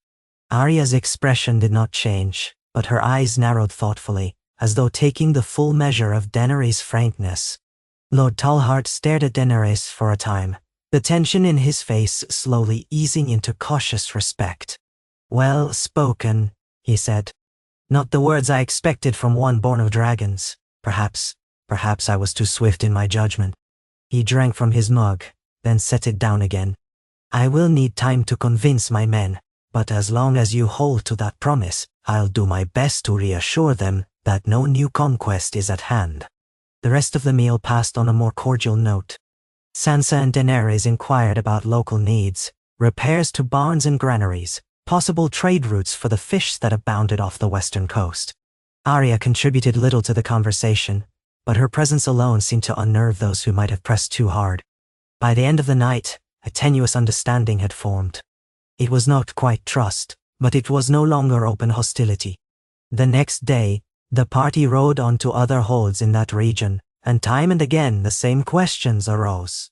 More often than not, Daenerys' candid acknowledgement of the Targaryen past, combined with her willingness to let Sansa lead, served to quell the fears. Sansa, for her part, carried herself with the unyielding dignity that had become her hallmark, underscoring time and again that Daenerys was not there to wrest power from the north, but to uphold it. The visits concluded in a modest gathering where several Western lords, Tallhart among them, agreed to abide by Sansa's decree regarding Daenerys' presence in the north. They would not actively oppose it, and they would give Targaryen forces no trouble, so long as the peace endured. When the party turned their horses back toward Winterfell, Sansa and Daenerys rode side by side, silent at first. Then Daenerys spoke quietly, wrapping her cloak tighter to fend off a biting wind. Thank you for giving me the chance to speak for myself, and for standing by me in those halls. Sansa nodded, her breath pluming. We stand or fall together now. If I did not let you speak, it would only sow more suspicion. Transparency is how we move forward. She paused, a thoughtful furrow forming between her brows. Though I confess, these repeated defenses are tiring. Every step, we have to prove ourselves over and over. Sometimes I wonder if people will ever accept this alliance as real. Daenerys considered her words. In my experience, acceptance is often slow. People cling to fear because they believe protects them, but fear is a fragile shield. Once it cracks, perhaps trust can follow. Sansa pressed her lips together. I hope so. Arya, who had been listening from behind them, rode up to join the conversation. Her grey eyes flicked from Sansa to Daenerys. If these lords act up again, do you want me to pay them a midnight visit?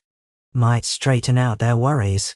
She spoke in that droll, quiet tone that left others uncertain whether she was jesting. Daenerys gave a small smile, and Sansa let out a soft, weary laugh.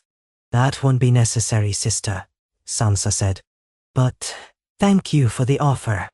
Arya shrugged, the ghost of a smirk on her lips, then dropped back behind them, watchful as ever. The journey back to Winterfell took nearly a week. News of their successful negotiation with the Western Lords preceded them, carried by swift riders. When they finally sighted the familiar walls of Winterfell on the horizon, Daenerys felt a twinge of unexpected relief, the kind that comes with returning to a place that has begun to feel like home. Drogon, who had circled in the skies for much of the journey, let out a low roar from above, as though announcing their arrival. Sansa cast Daenerys a sidelong look. We've hardly been gone that long, yet I've missed these walls, she admitted, her tone echoing Daenerys' sentiment. It seems my traveling days never end, but the quiet of home has its own lure. Daenerys nodded, stirring her mare to a canter. The retinue entered Winterfell's courtyard, greeted by stable hands and guards. Tyrion appeared soon after, rubbing his gloved hands together to stave off the cold a carefully maintained ledger under his arm. He bowed slightly to Sansa and Daenerys, curiosity bright in his mismatched eyes. "You return victorious, I hope?" Sansa dismounted, handing her reins to a waiting stable boy. "I wouldn't call it a victory so much as a relief. The Western lords have agreed not to cause trouble." "That's victory enough," Tyrion said. "I have developments of my own. Nothing dire, but we've received an invitation from the Vale. Lord Royce wishes to discuss expanded trade routes, as he was impressed by the discipline of our combined forces in the Riverlands. Also, a raven arrived from King's Landing. One of the new councillors in the capital wants to open dialogue on the North's terms of sovereignty." Sansa exchanged a glance with Daenerys, who lifted a brow. "Well," Daenerys murmured, "they certainly took their time responding. Perhaps the meltdown in the Riverlands forced them to realize the North's strength. Quite possibly. Either way, we have opportunities and potential pitfalls ahead." Arya rolled her eyes at the mention of King's Landing, muttering something under her breath before heading off to find her rooms. Sansa turned to Daenerys. "We'll look at the letters in detail once we've washed and rested. I suspect we have plenty to discuss." Daenerys nodded. Agreed. She felt the strain of days in the saddle, the chill that seeped into her bones from endless wind. Yet she also felt a renewed sense of purpose, a quiet conviction that the alliances they were forging could endure, provided they tended them as carefully as the fires that warmed Winterfell. That evening, after a brief respite in her chambers, Daenerys found her way to the Great Hall. The tables were set for supper, though it was not a grand feast, only a typical Winterfell meal for those in residence. She sank down onto a bench near the central hearth, warming her hands against the flames. The scents of roast mutton and spiced cabbage drifted through the air. Quiet chatter underlined the large space, and the flickering torchlight gave the ancient walls a welcoming glow. As she sat there, staring into the shifting embers, she heard a familiar voice behind her. "You look like a woman who could use a cup of mulled wine." Turning, Daenerys saw Tyrion holding 2 steaming cups. He offered one to her. She took it with a grateful nod, wrapping her chilled fingers around the clay vessel, relishing the warmth seeping through. He settled onto the bench beside her, adjusting his cloak. "It's good to see you back," he said. "I was growing weary of repeating to every guest that the Lady Targaryen was away conducting the Queen's business." She took a sip of the spiced drink, feeling a pleasant heat flow down her throat. "That does seem strange, doesn't it, being called Lady Targaryen instead of Queen?" "Well," Tyrion said, swirling his own cup, "titles are ephemeral things, especially in Westeros, where we cycle through kings and queens as frequently as some places change seasons. But if the shift in title means fewer heads on spikes, it's a worthwhile trade, wouldn't you say?" Daenerys let out a breathy laugh. "You're not wrong. I found that I can sleep better at night when I'm not plotting to seize thrones or defend them. It's liberating in its own way." Tyrion raised his cup in a sardonic toast. "To the liberation of letting go." She tapped her cup against his. Then her eyes flicked across the hall to where Sansa stood, speaking with Brienne. The Queen in the North wore a fur-lined gown of deep grey, her hair pulled back in a practical style, only a few auburn locks framing her face. Something about her posture spoke of weariness, though she kept her voice measured as she addressed Brienne. Daenerys studied her a moment, then turned back to Tyrion. "She bears the weight of an entire kingdom on her shoulders. It's as heavy a burden as any crown I've known." Tyrion nodded, following her gaze. "Yes, and she carries it well, better than most. She's grown from a frightened girl to a formidable ruler." Daenerys smiled thoughtfully. "I see that. Yet I wonder how she truly feels beneath that calm exterior. Does she ever resent this burden?" Tyrion arched an eyebrow. "She might at times, but from what I know of Sansa, she feels a deep responsibility to her people. She can turn away from it, no matter how heavy. She's a Stark after all." Daenerys took another sip of her mulled wine. "A Stark. Sometimes I wonder if I'll ever be truly accepted among them. So much has happened, so many scars remain." Tyrion studied her, his expression thoughtful. "Scars may never fully fade, but acceptance can grow regardless. You've done more than enough to prove your intentions. Perhaps acceptance is already there, though unspoken." They lapsed into a companionable silence, broken only by the soft crackle of the fire and the muted clink of utensils at other tables. Daenerys let the warmth of the wine seep through her, easing the knots in her shoulders. She glimpsed Sansa and Brian parting ways, and a moment later Sansa crossed the hall and approached. She offered Tyrion a polite nod, then turned to Daenerys. "If you've finished your supper, we should speak in the solar. I'd like your thoughts on the letters from King's Landing before I respond." Daenerys set her cup down, standing. "Of course." Tyrion made no move to follow, merely offering them both a small smile, lifting his cup in parting. Daenerys and Sansa left the great hall, ascending the stone steps toward the solar. The corridors felt noticeably cooler away from the large hearth below, and Daenerys tightened her cloak. 2 guards stood posted outside the solar's wooden door. They bowed as Sansa opened it. The solar was warmly lit by candles and a smaller hearth. A large oaken table occupied the center, bearing maps of the 7 kingdoms, a brass inkwell, scattered letters and Sansa's personal seal. Sansa moved to the table, picking up a rolled parchment, then handed it to Daenerys. "This is from the council in King's Landing, specifically, a man named Lord Merryweather who's recently gained influence there. He requests a formal parley to clarify the North's relationship with the Iron Throne, and to ensure the safety of the realm's unity." Daenerys unrolled the parchment, scanning the neat script. She frowned slightly. They claim to respect Northern independence, but also imply they might be open to re-establishing an oath of fealty. They're dancing around the question of whether the North is truly free or merely in temporary rebellion. Sansa nodded. "Precisely. The letter is couched in polite language, but the subtext is clear enough. They want to test our resolve. And I suspect they've heard rumors that a Targaryen is here. Maybe they think you'll push to reclaim the Iron Throne." Daenerys shook her head, feeling a flicker of the old frustration. "I have no desire for it. I've made that plain. But King's Landing rarely listens to anything unless it benefits them directly." Sansa let out a measured breath. "They invite us to meet on neutral ground. A place in the Reach, they say, so we can discuss terms. If we refuse, they might interpret that as hostility. But if we go, we risk them trying to corner us into a deal that binds the North again." Daenerys placed the letter on the table, tapping it lightly with her fingertips. "And what do you want to do?" Sansa's blue-gray eyes fixed on the flicker of candlelight. "I don't want to see more blood spilled. The North has paid too high a price in every war that raged across these lands. If a diplomatic approach can secure our independence without further conflict, I'll consider it. But I won't be bullied." Daenerys nodded slowly. "Then we meet them on our terms. We choose the location, not them, or at least we negotiate it." Sansa raised her gaze, curiosity knitting her brow. "Where would you suggest?" "Not the Reach," Daenerys replied. "The climate there is too friendly to the capital.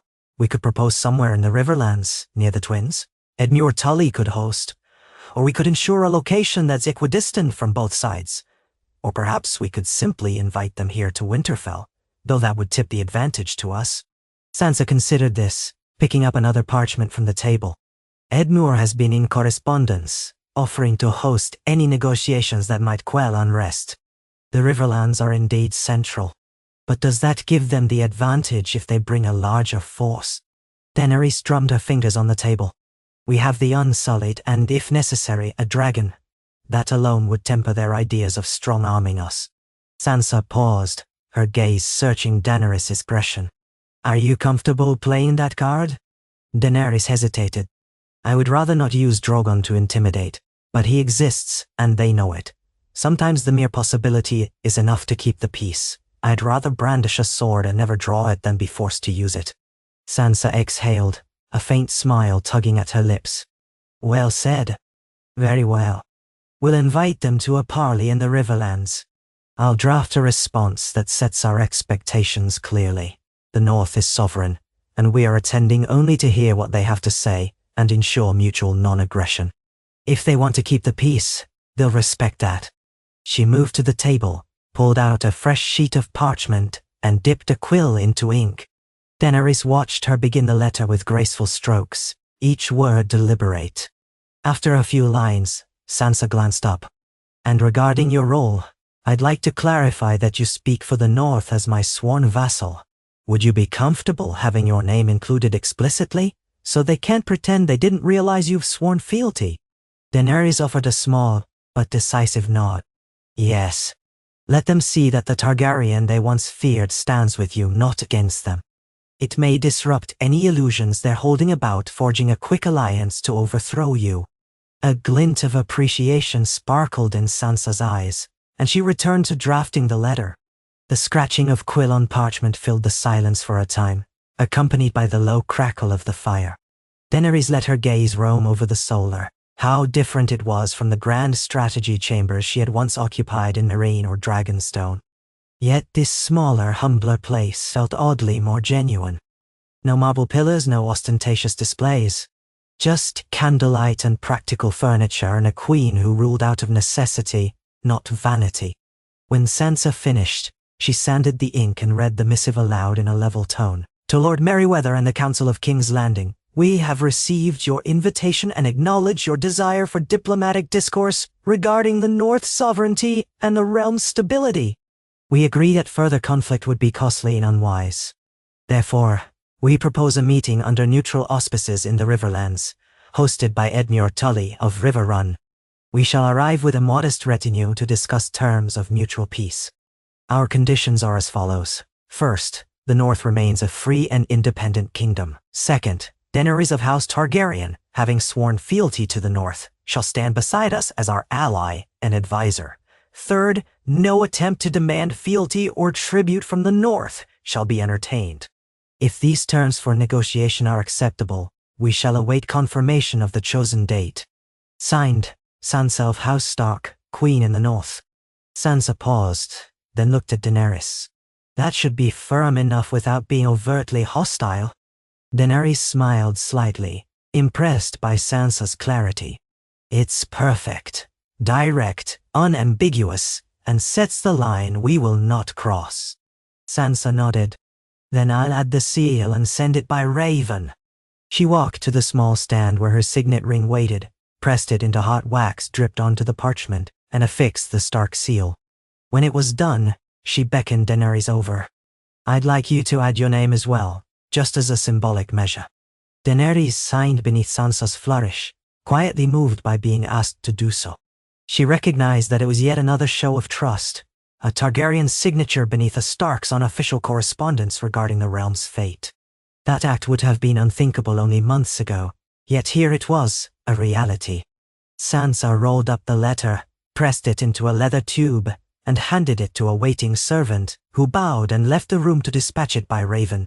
In the quiet that followed, the two women lingered by the table, the candle flames reflecting in their eyes. Sansa slid her hands into the thick sleeves of her gown. "Do you think they'll agree?" Daenerys pursed her lips. "If they're smart. The realm has suffered so many wars, rebellions, White Walkers, the War of the Five Kings. A drawn-out conflict with the North would benefit no one. But that doesn't guarantee they'll choose the peaceful path." Sansa nodded slowly. "Then we prepare ourselves either way." Over the next few days, life in Winterfell continued at its steady pace. Word spread that the Queen in the North and her Targaryen ally planned to meet with envoys from King's Landing, and speculation ran rampant. Some rumored that Cersei Lannister still lurked in the shadows of the capital, though others insisted she was long dead or entirely out of power. Some wondered whether the new council sought to claim the same authority that had once belonged to the Baratheons or Targaryens. Daenerys found herself fielding countless questions from curious northerners. Would she ride Drogon to the party? Did she believe the men from King's Landing were trustworthy? She answered as best she could, always careful not to stoke fear. Amid these preparations, daily life still demanded attention. Daenerys visited Dragon's Rest to oversee further renovations. Walls had been reinforced, roofs patched, and some interior spaces cleared of debris. Even the small courtyard was now safe for limited training sessions. The unsullied station there kept everything orderly, while some Dothraki found pasture for their horses in the surrounding fields. The place felt transitional. Neither the battered ruin it had been, nor the finished seat it would become. But Daenerys took solace in watching the slow progress. One afternoon, as she supervised workers laying new stones for a collapsed tower, she heard wings flapping overhead. Drogon wheeled across the sky, his immense shape outlined against the clouds, a looming shadow that still made workers gawk and mutter in awe. Daenerys shielded her eyes from the sun, smiling faintly to see her last living dragon so free. She thought about how, not so long ago, the sight of a dragon passing overhead would fill entire cities with terror. Now, she was relieved that only cautious fascination marked the northerner faces. Over time, she mused, perhaps Drogon might even be viewed as a guardian of these lands. She later returned to Winterfell and found Sansa in the library, scanning an old tome on the histories of the realm. The queen looked up as Daenerys approached, inviting her to sit. Daenerys ran her fingers along the spine of a dusty book and sat opposite Sansa, noticing the slight shadows under Sansa's eyes. "You're worried," Daenerys said gently. "The parley." Sansa rubbed her temples. "Yes, we have no guarantee they won't try something treacherous. Even with neutral ground, both sides might be on edge, armed to the teeth. And you know how a single spark can set a tinderbox ablaze." Daenerys nodded. "If you want, I can limit Drogon's presence. Keep him at a distance so as not to provoke them. But he can be there if we need to retreat or defend ourselves." Sansa let out a slow breath, looking down at the page she'd been reading. "It's a delicate balance. Seeing a dragon might make them feel threatened. Not seeing him might embolden them. Perhaps it's best if he remains out of sight but close enough to intervene if trouble starts. We'll keep our retinue well armed but not overtly large. Show strength without screaming that we expect a fight." Daenerys smiled wryly. "You have a knack for balancing fear and diplomacy. Perhaps you were always destined for this kind of leadership." Sansa closed the book carefully. "I've learned from many teachers," she said quietly, "some of whom taught me through cruelty. I'd like to use what I learned for something better." Daenerys' smile faded slightly, replaced by understanding. "We share that wish, I think."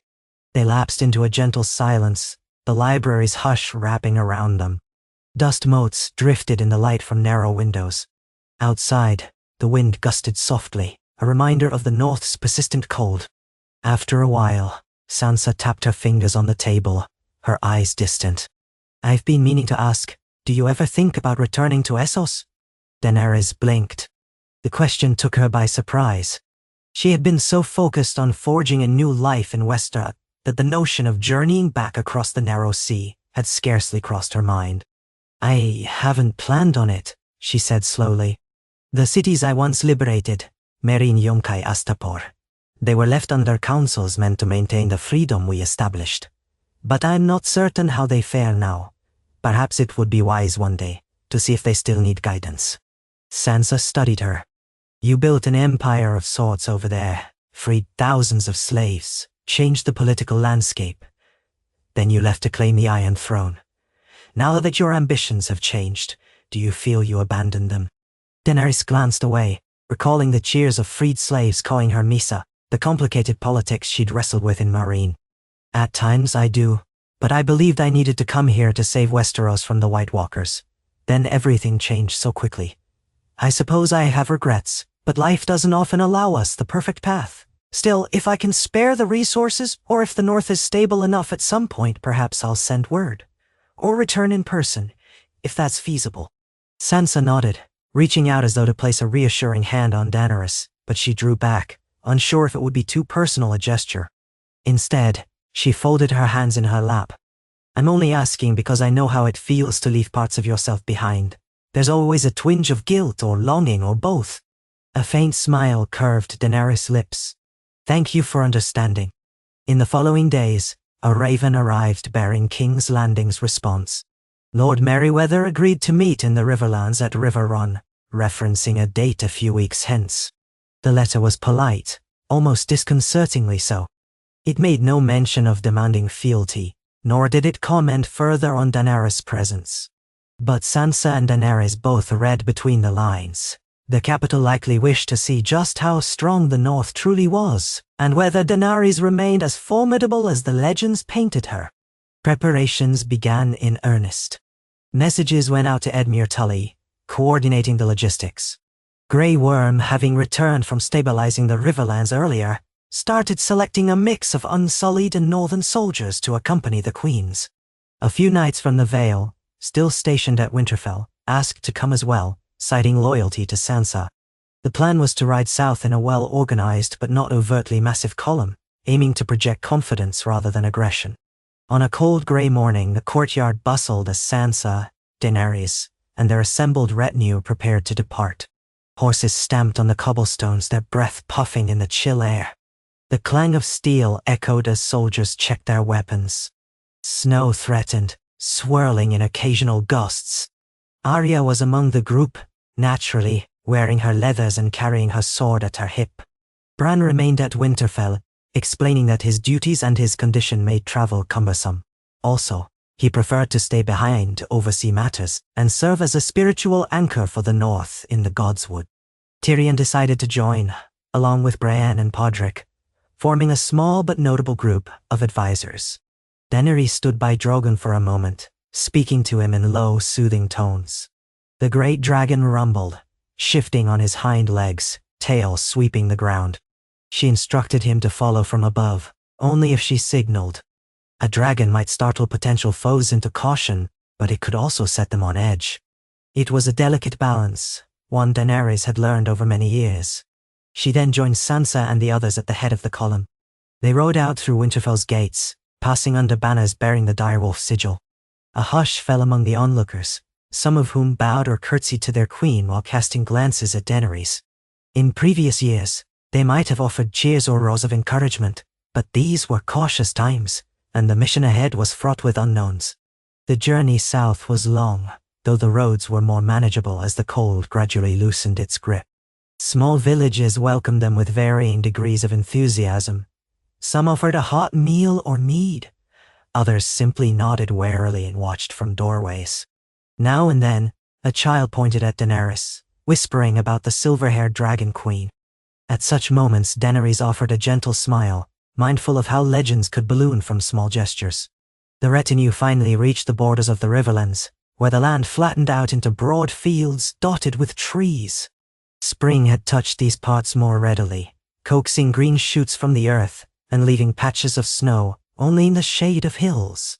Edmure Tully's men greeted them on the road and escorted them to River Run, the ancestral seat of House Tully that rose on a defensible promontory overlooking the confluence of two rivers. As they approached, Daenerys took note of the tall walls, the bright banners emblazoned with the Tully trout. Memories of the war against the Lannisters flickered through her mind, but she was relieved to see that River Run now appeared peaceful, well-maintained, its ramparts patrolled by watchful guards. Inside the courtyard, Edmure Tully himself stepped forward to greet them, bowing low to Sansa, his niece. "My queen," he said, voice thick with emotion. Though he had never been a particularly forceful figure in the wars, often overshadowed by his more famous relatives, he bore himself now with a certain earnest dignity. His hair was showing more grey than red, and lines of care marked his face, but his expression was warm. "It's an honor to host you and your ally?" He turned to Daenerys, giving a respectful nod. "Lady Targaryen, your assistance in the Riverlands was invaluable. We owe you much." Daenerys returned the nod graciously, stepping aside so Grey Worm and Edmure's captain of the guard could discuss billeting for the soldiers. A flurry of activity consumed the courtyard. Stable hands led horses away, servants rushed to provide hot water and food to the weary travelers, and scribes scurried to confirm the next day's parley. Merryweather's envoys, it was said, would arrive by midday. That evening, Sansa, Daenerys and several key advisors gathered in River Run's Great Hall to finalize their strategy. Edmure's hall was smaller than the one at Winterfell, but it was cozy, with tapestries depicting fish and river scenes, and a hearth blazing bright. They reviewed the details once more. Merryweather had indicated he would arrive with no more than 50 men, including knights and scribes. Sansa and Daenerys planned to receive them in a large courtyard or perhaps in the main hall, depending on the weather. They discussed the possibility of an ambush. Edmure assured them his scouts watched the roads. If Merryweather brought a larger force, they would know. Arya, leaning against a carved pillar with her arms crossed, asked if she could roam the perimeter during the parley. Sansa agreed, trusting her sister's instincts to spot potential danger. By the time they retired to their rooms, tension gripped the air. The slightest misstep in tomorrow's negotiations could unravel months of painstaking peace. Daenerys lay in a guest chamber, staring at the carved beams overhead. Shadows danced as the wind flickered through the candle flame on the bedside table. She found herself recalling how she had once marched on the city of Yunkai, certain of her righteous cause, sure that the threat of her dragons would bring the slavers to heel. Now she was older, hopefully wiser, and though she still traveled with a dragon, she wanted only to avoid bloodshed. She wondered if her younger self would even recognize her now, sworn to serve another, forging alliances by words instead of flames. She decided that she preferred the woman she was becoming, even if the path was more uncertain. Morning dawned pale and cloudy, threatening a light drizzle. Servants hustled about, setting up a long table and chairs in Riverrun's courtyard, under an awning in case of rain. Sansa, clad in a cloak of dark wolf grey, stood at the top of the steps leading from the keep, surveying the preparations. Daenerys joined her, wearing a simpler gown of deep blue beneath a warm cloak trimmed with white fur, her silver-gold hair braided back from her face. They exchanged a few words about the weather, about the arrangement of guards, about how best to open the conversation with Merryweather. Then a horn sounded from the walls, announcing the approach of riders. They came into view along the main road leading to Riverrun's gate, Lord Merryweather's party, banners fluttering. Sansa and Daenerys watched from atop the walls as the visitors were admitted. No large army accompanied them, perhaps 30 or 40 men in total. At their head was a man with graying hair, wearing garments of fine quality, displaying the sigil of House Merryweather. He looked around with a discerning eye as he dismounted, then arranged his men in a disciplined line. Under Edmure's direction, a steward greeted the visitors and escorted them to the courtyard. Sansa descended to meet them, flanked by Daenerys and Edmure, with Grey Worm, Brienne, and a handful of northern knights stationed at a respectful distance. Merryweather bowed slightly. "Queen Sansa," he said in a smooth voice, "I bring greetings from the council in King's Landing, who look forward to a productive discussion." Sansa inclined her head. "Lord Merryweather, welcome to Riverrun. May our talks be civil and yield a lasting peace." Merryweather straightened, his gaze drifting to Daenerys. "And this must be Lady Targaryen. The stories of your valor precede you, my lady." Daenerys gave a courteous nod. "I hope the stories focus on the part where I helped save this realm from the undead." Merryweather's lips twitched in what might have been a polite smile. "Indeed, the realm owes much to all who fought against that horror." He gestured toward the table set under the awning. "Shall we proceed?" Sansa led the way, her posture regal, her expression composed. They arranged themselves at the table, Sansa at one end, Daenerys on her right side, Edmure on her left, with Merryweather and a few of his attendants facing them. The rest of the retinues remained standing, watchful. Arya was nowhere to be seen, which meant she was somewhere close. A hush settled over the courtyard, broken only by the distant rush of the river. Merryweather began with pleasantries, thanking Sansa for the hospitality, remarking on how the Riverlands had suffered in the wars and how important it was to prevent further strife. Sansa responded in kind, acknowledging the realm's exhaustion from conflict. Then, with the opening courtesies done, Merryweather cleared his throat and got to the heart of the matter. "The council in King's Landing recognizes that the North has endured hardships, first under the Mad King's tyranny, then under the Lannisters and so on. We have no desire to repeat the mistakes of the past. However, we also acknowledge that unity has, historically, benefited all the kingdoms. A fractured Westeros is vulnerable to outside threats, whether Ironborn raids, Dornish uprisings, or foreign incursions." Sansa inclined her head. "We are aware of those dangers, yet we also recall that the North suffered greatly under Southern rule. We fought wars not of our making, endured rulers who knew little of our hardships. The North seeks no war, but we do not wish to surrender our freedom again." Merryweather steepled his fingers on the table. "Perhaps there is a middle ground. The council wonders if the North might agree to a nominal fealty, strictly symbolic, ensuring we act as one realm in times of crisis, while still allowing you governance over your own affairs." A flicker of disquiet passed over Daenerys' face, and Sansa's expression chilled. Edmure was the one who spoke first. Nominal fealty? That typically includes taxes, men for the crown's wars, and a vow to kneel if demanded. Merryweather offered a benign smile. Not necessarily. We could craft an arrangement that spares the North from burdensome taxes, and any call to arms would require mutual agreement. As for kneeling, well, that is a delicate custom. Daenerys spoke then, her voice quiet but firm. The North has already rejected kneeling to the Iron Throne in any capacity. Are you suggesting we revert to a status of subservience again? That would hardly be the independence we fought for. Merryweather's gaze flicked to her, and his manner grew slightly more guarded. If I recall, you once claimed that Iron Throne yourself, my lady, and you also knelt to the Starks. Is that not contradictory? Daenerys felt a stirring of anger at his insinuation, but she mastered it. I knelt to House Stark because they earned my loyalty. They fought with me against the undead, and they respected my sacrifices. The Iron Throne, on the other hand, has historically been a seat of tyranny for the North.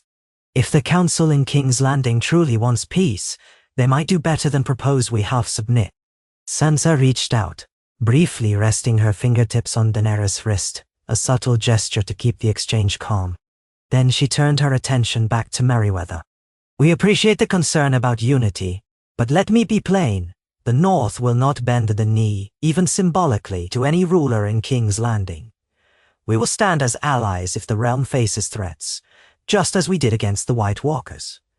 We will open trade routes, support mutual prosperity, and maintain lines of communication. But we will not surrender our sovereignty. Merryweather studied her in silence for a moment. The men behind him shifted uneasily. A gentle patter of rain began to fall, drumming on the awning overhead. At last he spread his hands. Then how do we reassure those in King's Landing who fear a divided Westeros? Some remember the rumors that your father, Eddard Stark, once conspired against the crown. Others recall the fervor of northern lords who would rather secede entirely. Sansa's eyes flared at the mention of her father. She inhaled slowly, containing her anger. My father was executed on false charges. The North's grievances are not conspiracies. They are responses to genuine betrayals. Still, we are not seeking vengeance now. We only want our right to rule ourselves. Merryweather opened a parchment, reading from it. The Council has authorized me to offer a formal treaty in which the North and the Iron Throne recognize each other's autonomy, but pledge mutual defense against external threats. Daenerys watched Sansa's face. She could see the conflict there. It was not a terrible proposal in some ways, but the vow that the North remained part of the Seven Kingdoms was a subtle challenge to true independence. Sansa's gaze flickered to Edmure, who shrugged uncertainly, and then to Daenerys. Daenerys spoke carefully, choosing her words to avoid inflaming the situation. Lord Merryweather, if you want an alliance of equals, you must treat the North as an equal, not as a vassal state with special privileges. Merryweather pursed his lips. I fear you misunderstand. We only ask for a symbolic recognition that we share a realm. We are not demanding that the North revert to paying taxes or ceding troops without consent. Sansa's jaw tightened. Yet the symbol becomes the law becomes the reality, and the next occupant of the Iron Throne might not honor your intentions. This is how the cycle of subjugation begins anew. I will not subject the North to it. The rain grew heavier, a steady hiss on the courtyard stones. The watchers around them stood silent in the drizzling gloom, their expressions unreadable. Lightning flickered in the distance, followed by a soft rumble of thunder. Merryweather let out a measured sigh. It seems we are at an impasse. Perhaps it would be best to recess, allow cooler heads to reflect. We can reconvene tomorrow, or in a few days, to see if any compromise might be reached.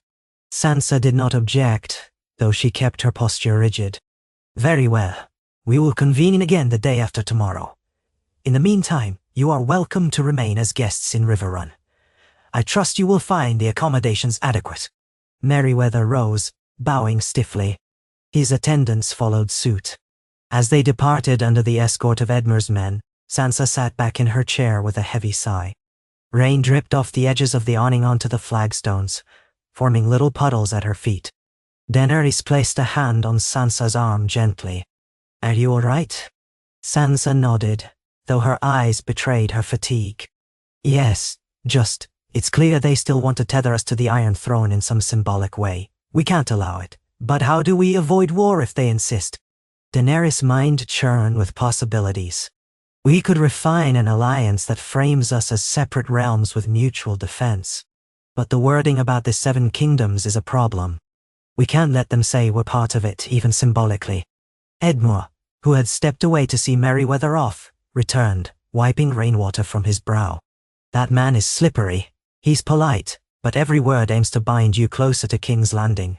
We need an alternative proposal that keeps the peace without acknowledging the Iron Throne's authority. Sansa stood, heading toward the keep, Daenerys and Edmure following. They ascended the steps in silence, rain pattering on their cloaks. Inside, servants rushed to bring towels and stoke the fires. The gloom of the day's failed talk weighed heavily on them all. In a smaller solar within Riverrun's walls, Sansa called a brief council with Daenerys, Tyrion, Arya, who had returned from her watch, and Brienne. They discussed potential counteroffers, ways to frame an alliance as cooperative, but not hierarchical. Tyrion suggested that they list explicit terms of sovereignty, ensuring the North remains separate, while forming a defensive pact. Arya proposed that maybe they should demonstrate the North's military might, reminding Merryweather that any attempt to force compliance would be disastrous. Sansa listened, her expression tight, occasionally glancing at Daenerys for support. Daenerys weighed in cautiously, pointing out that if they threatened too strongly, it might provoke the very war they hoped to avoid. The hours wore on.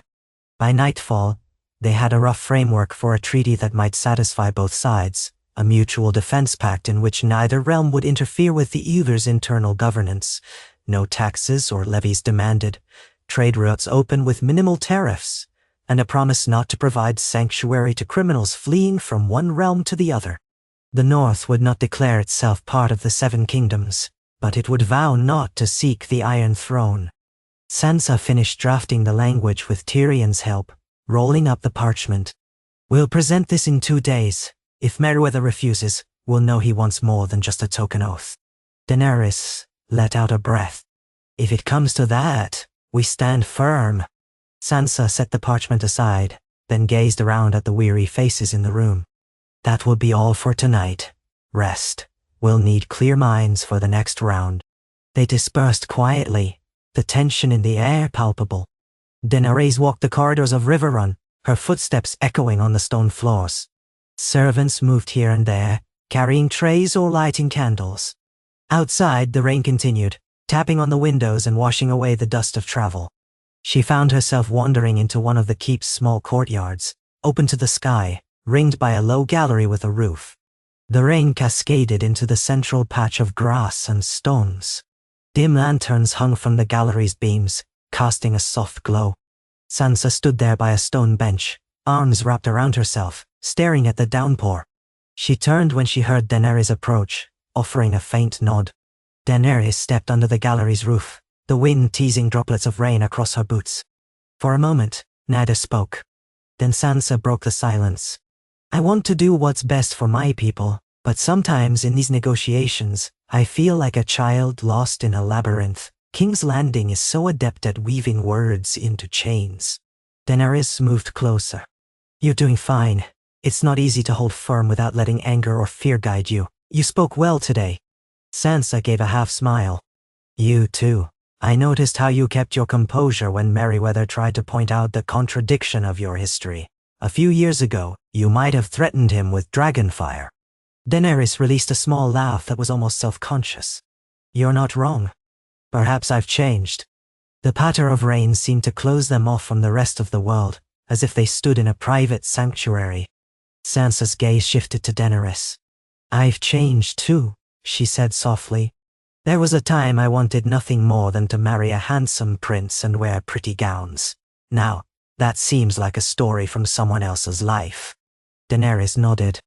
You were forced to see the world's cruelty too soon, but you've made something of yourself beyond that pain. No one can take that from you. Sansa's eyes flickered with faint gratitude. Then she let out a long breath. We'll see if all of this effort keeps the peace.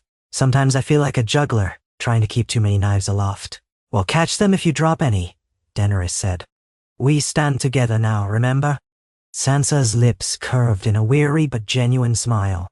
"Yes," she whispered. "We do try."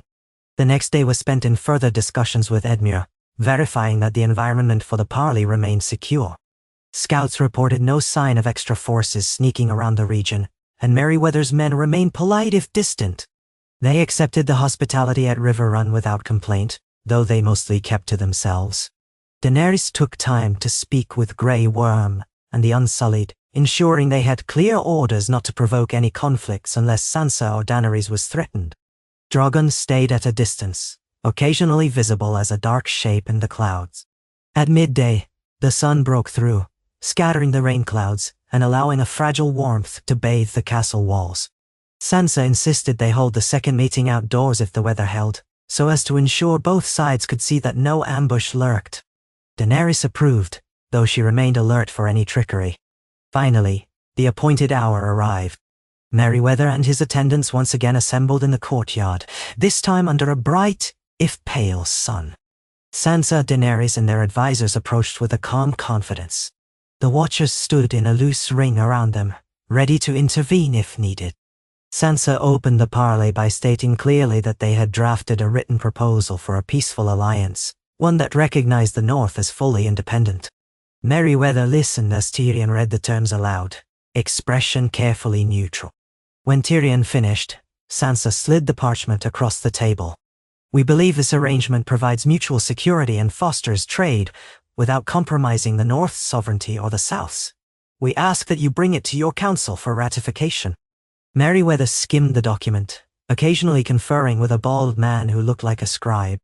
He made a few notes, lips pursed, then set the parchment down. "These terms, they might be acceptable, but the council will balk at the notion that the North is no longer part of the Seven Kingdoms. Surely there is some symbolic language we can include to maintain a sense of unity, even if purely ceremonial." Sansa's voice remained steady. "As I said before, any mention of the North being part of the Seven Kingdoms contradicts our independence. We can be allies, but not subjects." Merryweather was about to respond when the bald scribe leaned in, whispering something in his ear. Merryweather's expression flickered, shifting from mild frustration to forced politeness. He cleared his throat.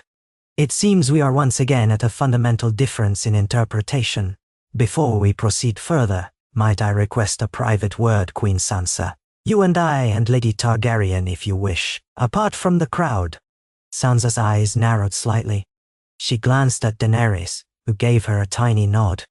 Sansa turned back to Merryweather. "Very well. We can speak in that side courtyard. Bring only one of your men, and I'll bring only Daenerys." They rose. The Watchers stirred, but Sansa gestured for them to remain calm. She led Merryweather and his chosen attendant, a scribe or advisor, into a smaller enclosed garden off the main courtyard. Thick stone walls surrounded it, and a single wrought iron gate admitted a wedge of sunlight. Patches of early spring flowers dotted the beds, and a small fountain trickled quietly. Daenerys followed, keeping a step behind Sansa. Merryweather's companion closed the gate behind them, leaving the four alone. Merryweather turned, folding his arms behind his back. "I realize tensions are high, but let me speak plainly. The council in King's Landing is not unified. Several factions vie for influence. Some are more amenable to letting the North go its own way, while others clamor for renewed subjugation. If you insist on a complete break, you risk empowering the hardliners, who would argue that you have effectively seceded. They might push for a new war."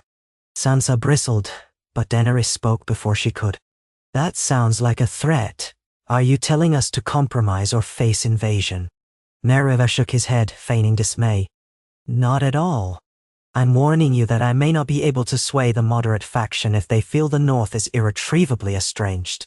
Perhaps, just perhaps, there could be a middle path.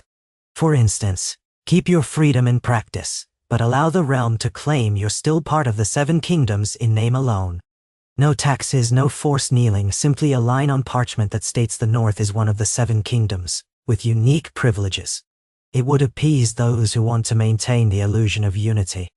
Daenerys felt a surge of anger at the mention of illusions. How often had illusions been used to justify oppression? But she checked her temper. Sansa's voice was a low murmur of steel. We will not let them spin illusions that hide the truth. The North is free or it isn't. Merryweather sighed. I understand your principled stance, but some illusions avert bloodshed. Is that not worth considering? A tension-laden silence followed. A breeze rustled the garden's early blossoms, carrying the scent of damp earth. At last Daenerys drew closer to Merryweather. When illusions are used to mask the reality of subjugation, the harm still festers beneath. Perhaps not immediately, but eventually it erupts into war. If the Council truly wants peace, they must accept reality. The North stands apart.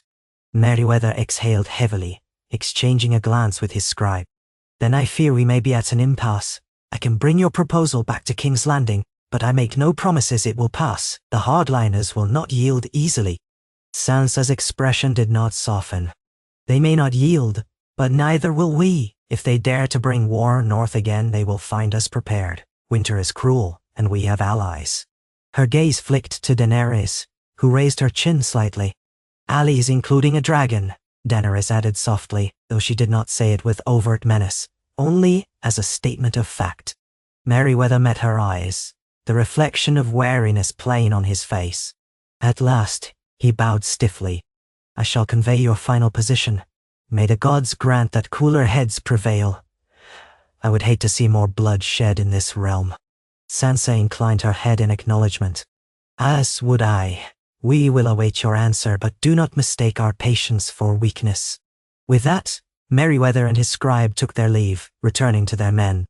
An uncomfortable quiet spread through River Run, as word quickly circulated that negotiations had reached a standoff.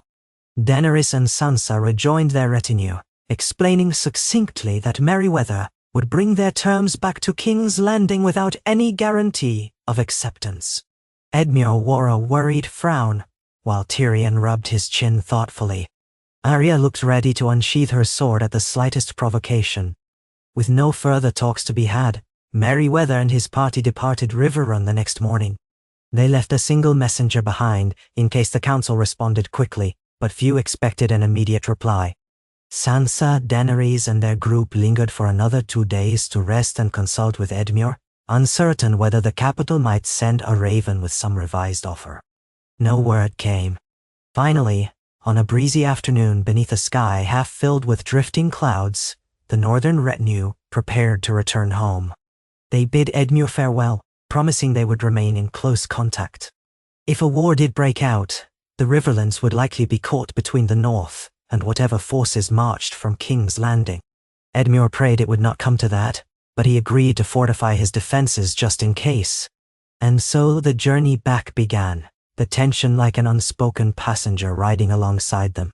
Sansa wore a pensive look during the ride, often staring into the distance. Daenerys rode near her, matching pace. Occasionally they exchanged a few words about supply lines or weather, but neither woman pretended that the outcome of the parley weighed lightly on their minds. Once they reached the familiar roads leading north, Daenerys glanced up to see Drogon circling far overhead. Part of her wished fervently that the realm could see him not as a threat but as a protector. Yet she knew how fearsome his presence was, and that fear could be turned against them if King's Landing spun the right tale. The problem with illusions, as Merryweather had put it, was that illusions often swallowed truth whole. As the column pressed on, they passed a small crossroads where a group of refugees had camped. Families displaced from some unknown conflict, likely one of the many lesser skirmishes or raids that dotted the land since the war ended. Daenerys dismounted with Sansa's permission to speak to them.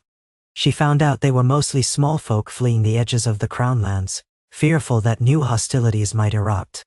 Daenerys offered them some supplies, a few coins, and a direction toward the nearest holdfast that would offer shelter. Watching these weary faces stirred old memories in Daenerys. The displaced families of Meereen, the freed slaves of Yunkai. She felt again that familiar ache, the drive to protect those who suffered through no fault of their own. Sansa observed quietly as Daenerys helped the refugees. Then, as they rode onward, she murmured, "You've not lost your compassion." Daenerys gave her a faint smile. "I hope I never do." They continued northward. By the time they approached the neck, the sky had turned a deepening gray, threatening another round of spring snows. The land seemed locked in that uncertain tension between winter and the fleeting promise of warmer days. In some ways, it mirrored the uncertainty gripping Westeros itself. No resolution, only a precarious lull that might break at any moment. When Winterfell's walls finally came into view, Sansa let out a breath she had been holding. Daenerys could see how the lines in the Queen's face eased slightly. Home was a solace, a place where they could at least dictate their own terms. By now, the news of the inconclusive parley had traveled, so as they passed through the gates, the onlookers gazed with a mix of expectation and concern. Daenerys noted the fleeting disappointment on a few faces, as if they had hoped for a triumphant resolution. Inside, they dismounted, stable boys hurrying to take the horses. Grey Worm began organizing the Unsullied's return to their quarters. Tyrion let out a weary groan, rubbing his neck. I'm too old for so many rides in the cold. A cup of wine and a warm hearth, nothing finer. Sansa managed a small grin in response, though the worry never fully left her eyes. She directed everyone to rest and reconvene in the great hall after supper. Daenerys followed a servant to her chambers, where she shed her travel-stained cloak and allowed a basin of hot water to chase the cold from her hands and face. Then she spent a few moments gazing out the window, which offered a view of Winterfell's courtyard. Snow was indeed drifting down, swirling in erratic gusts. She found her thoughts circling back to King's Landing and the uncertain future. Yet this time, she felt an odd sense of calm. She was no longer alone, no longer the sole figure responsible for shaping that future. The North had chosen to stand firm, and she had chosen to stand with them. Whatever happened next, she would not falter in that choice. The great hall was lit with torches, and warmed by a central hearth when Daenerys arrived. Long tables were occupied by soldiers, servants, and a few lords of the north who had come to hear the outcome of the journey. Sansa sat at the high table, looking regal despite her fatigue, flanked by Arya and Bran's empty seat. Daenerys took her place near Sansa, with Tyrion a bit further down. A meal was served, hearty stew, fresh bread, cheese, and ale. The mood was subdued, the quiet hum of conversation punctuated by the crackle of flames. After they had eaten, Sansa stood and the hall gradually fell silent. She addressed those gathered, explaining briefly that King's Landing's representatives had not agreed to a clear resolution, but that the North had stood its ground. We remain free, she said. We have made our terms plain. Now the Council in King's Landing must decide whether to accept those terms or risk confrontation. In the meantime, we shall prepare for every possibility and hope for peace. A murmur rippled through the hall, part resignation, part resolve. The people of the North knew well the precarious nature of alliances in Westeros. Sansa's frankness impressed them more than any false assurances would have. She concluded by thanking Daenerys for standing beside her, reaffirming that Daenerys was here by her invitation and under her protection. Daenerys, feeling eyes upon her, inclined her head respectfully to Sansa and the assembled Northerners, acknowledging the acceptance she had found. When the meal ended, people trickled out in clusters, some heading to their beds, others to discuss private matters.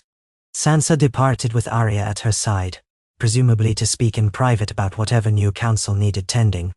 Daenerys found herself alone for the first time that evening, and she wandered into the godswood, where snow rested upon the branches of the ancient weirwood tree. The white trunk, carved with a solemn face, seemed to gaze at her with silent wisdom. She stood there, letting the hush envelop her, remembering how she once walked among the palm trees of Essos, never dreaming she would stand beneath a weirwood in the north, a sworn vassal to a Stark. Footsteps crunched softly in the snow behind her, and Daenerys turned to see Sansa approaching. The queen wore a thick cloak of dark fur, her breaths coming in white puffs in the chill air. For a moment they just stood in the quiet, looking at each other. Then Sansa stepped closer, her gaze drifting to the heart tree. Sometimes I come here when I need to think, Sansa said. The old gods never answer with words, but I imagine they listen. Daenerys nodded, turning her gaze back to the carved face. I hope they listen to our pleas for peace. Sansa folded her arms, tucking her hands into her sleeves for warmth. If war does come, the North will stand firm, as we always have. We'll survive. But I'd much rather see our energy spent rebuilding. Daenerys exhaled, a small cloud of vapor escaping her lips. I couldn't agree more. If the council chooses war, it will be their folly, not ours. We'll defend ourselves, but we won't strike first. Sansa gave a small nod, eyes distant. Then she reached out and placed her hand gently on Daenerys' forearm, a gesture that was both tentative and sincere. Daenerys stilled, meeting her eyes. In them, she saw a mixture of gratitude, resolve, and something like kinship forged in adversity. The wind tugged at their cloaks, rustling the trees' branches overhead.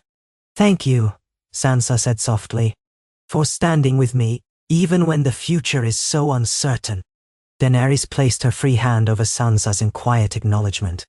"We've come too far to abandon each other now." They stood that way, letting the silence speak more than any words could. In the hush of the godswood, the trees bore witness, their red leaves trembling in the cold. The snow drifted down in slow flurries, gathering at the edges of Daenerys' cloak and catching in Sansa's auburn hair. In that moment, Daenerys thought of how alliances were often written in parchment and sealed with wax. But this alliance had been inscribed in sacrifice, tested by war, and reaffirmed by choice. No matter what challenge the realm might throw at them next, they would face it together. Enduring alliances were rare in Westeros. Yet here, beneath the ancient weirwood, where the old gods heard even the quietest of prayers, Daenerys realized that this was no simple alliance of convenience. She and Sansa had forged something that might, with patience and resolve, reshape the course of kingdoms. That night, Winterfell slept under a gentle blanket of new snow. In the months and years to come, letters from King's Landing would arrive and depart, negotiations would flourish or falter, and lords across Westeros would gossip and posture. The uncertain Game of Thrones would continue. Yet the North would hold fast to its independence, guided by a Stark queen who had learned to rule with both grace and iron, and by a Targaryen who had chosen fealty and friendship over conquest. The realm might not have known it yet, but something profound had changed the day Daenerys bent the knee to Sansa Stark. A new chapter had opened, one in which loyalty was earned, not demanded, and alliances could be built on empathy rather than fear.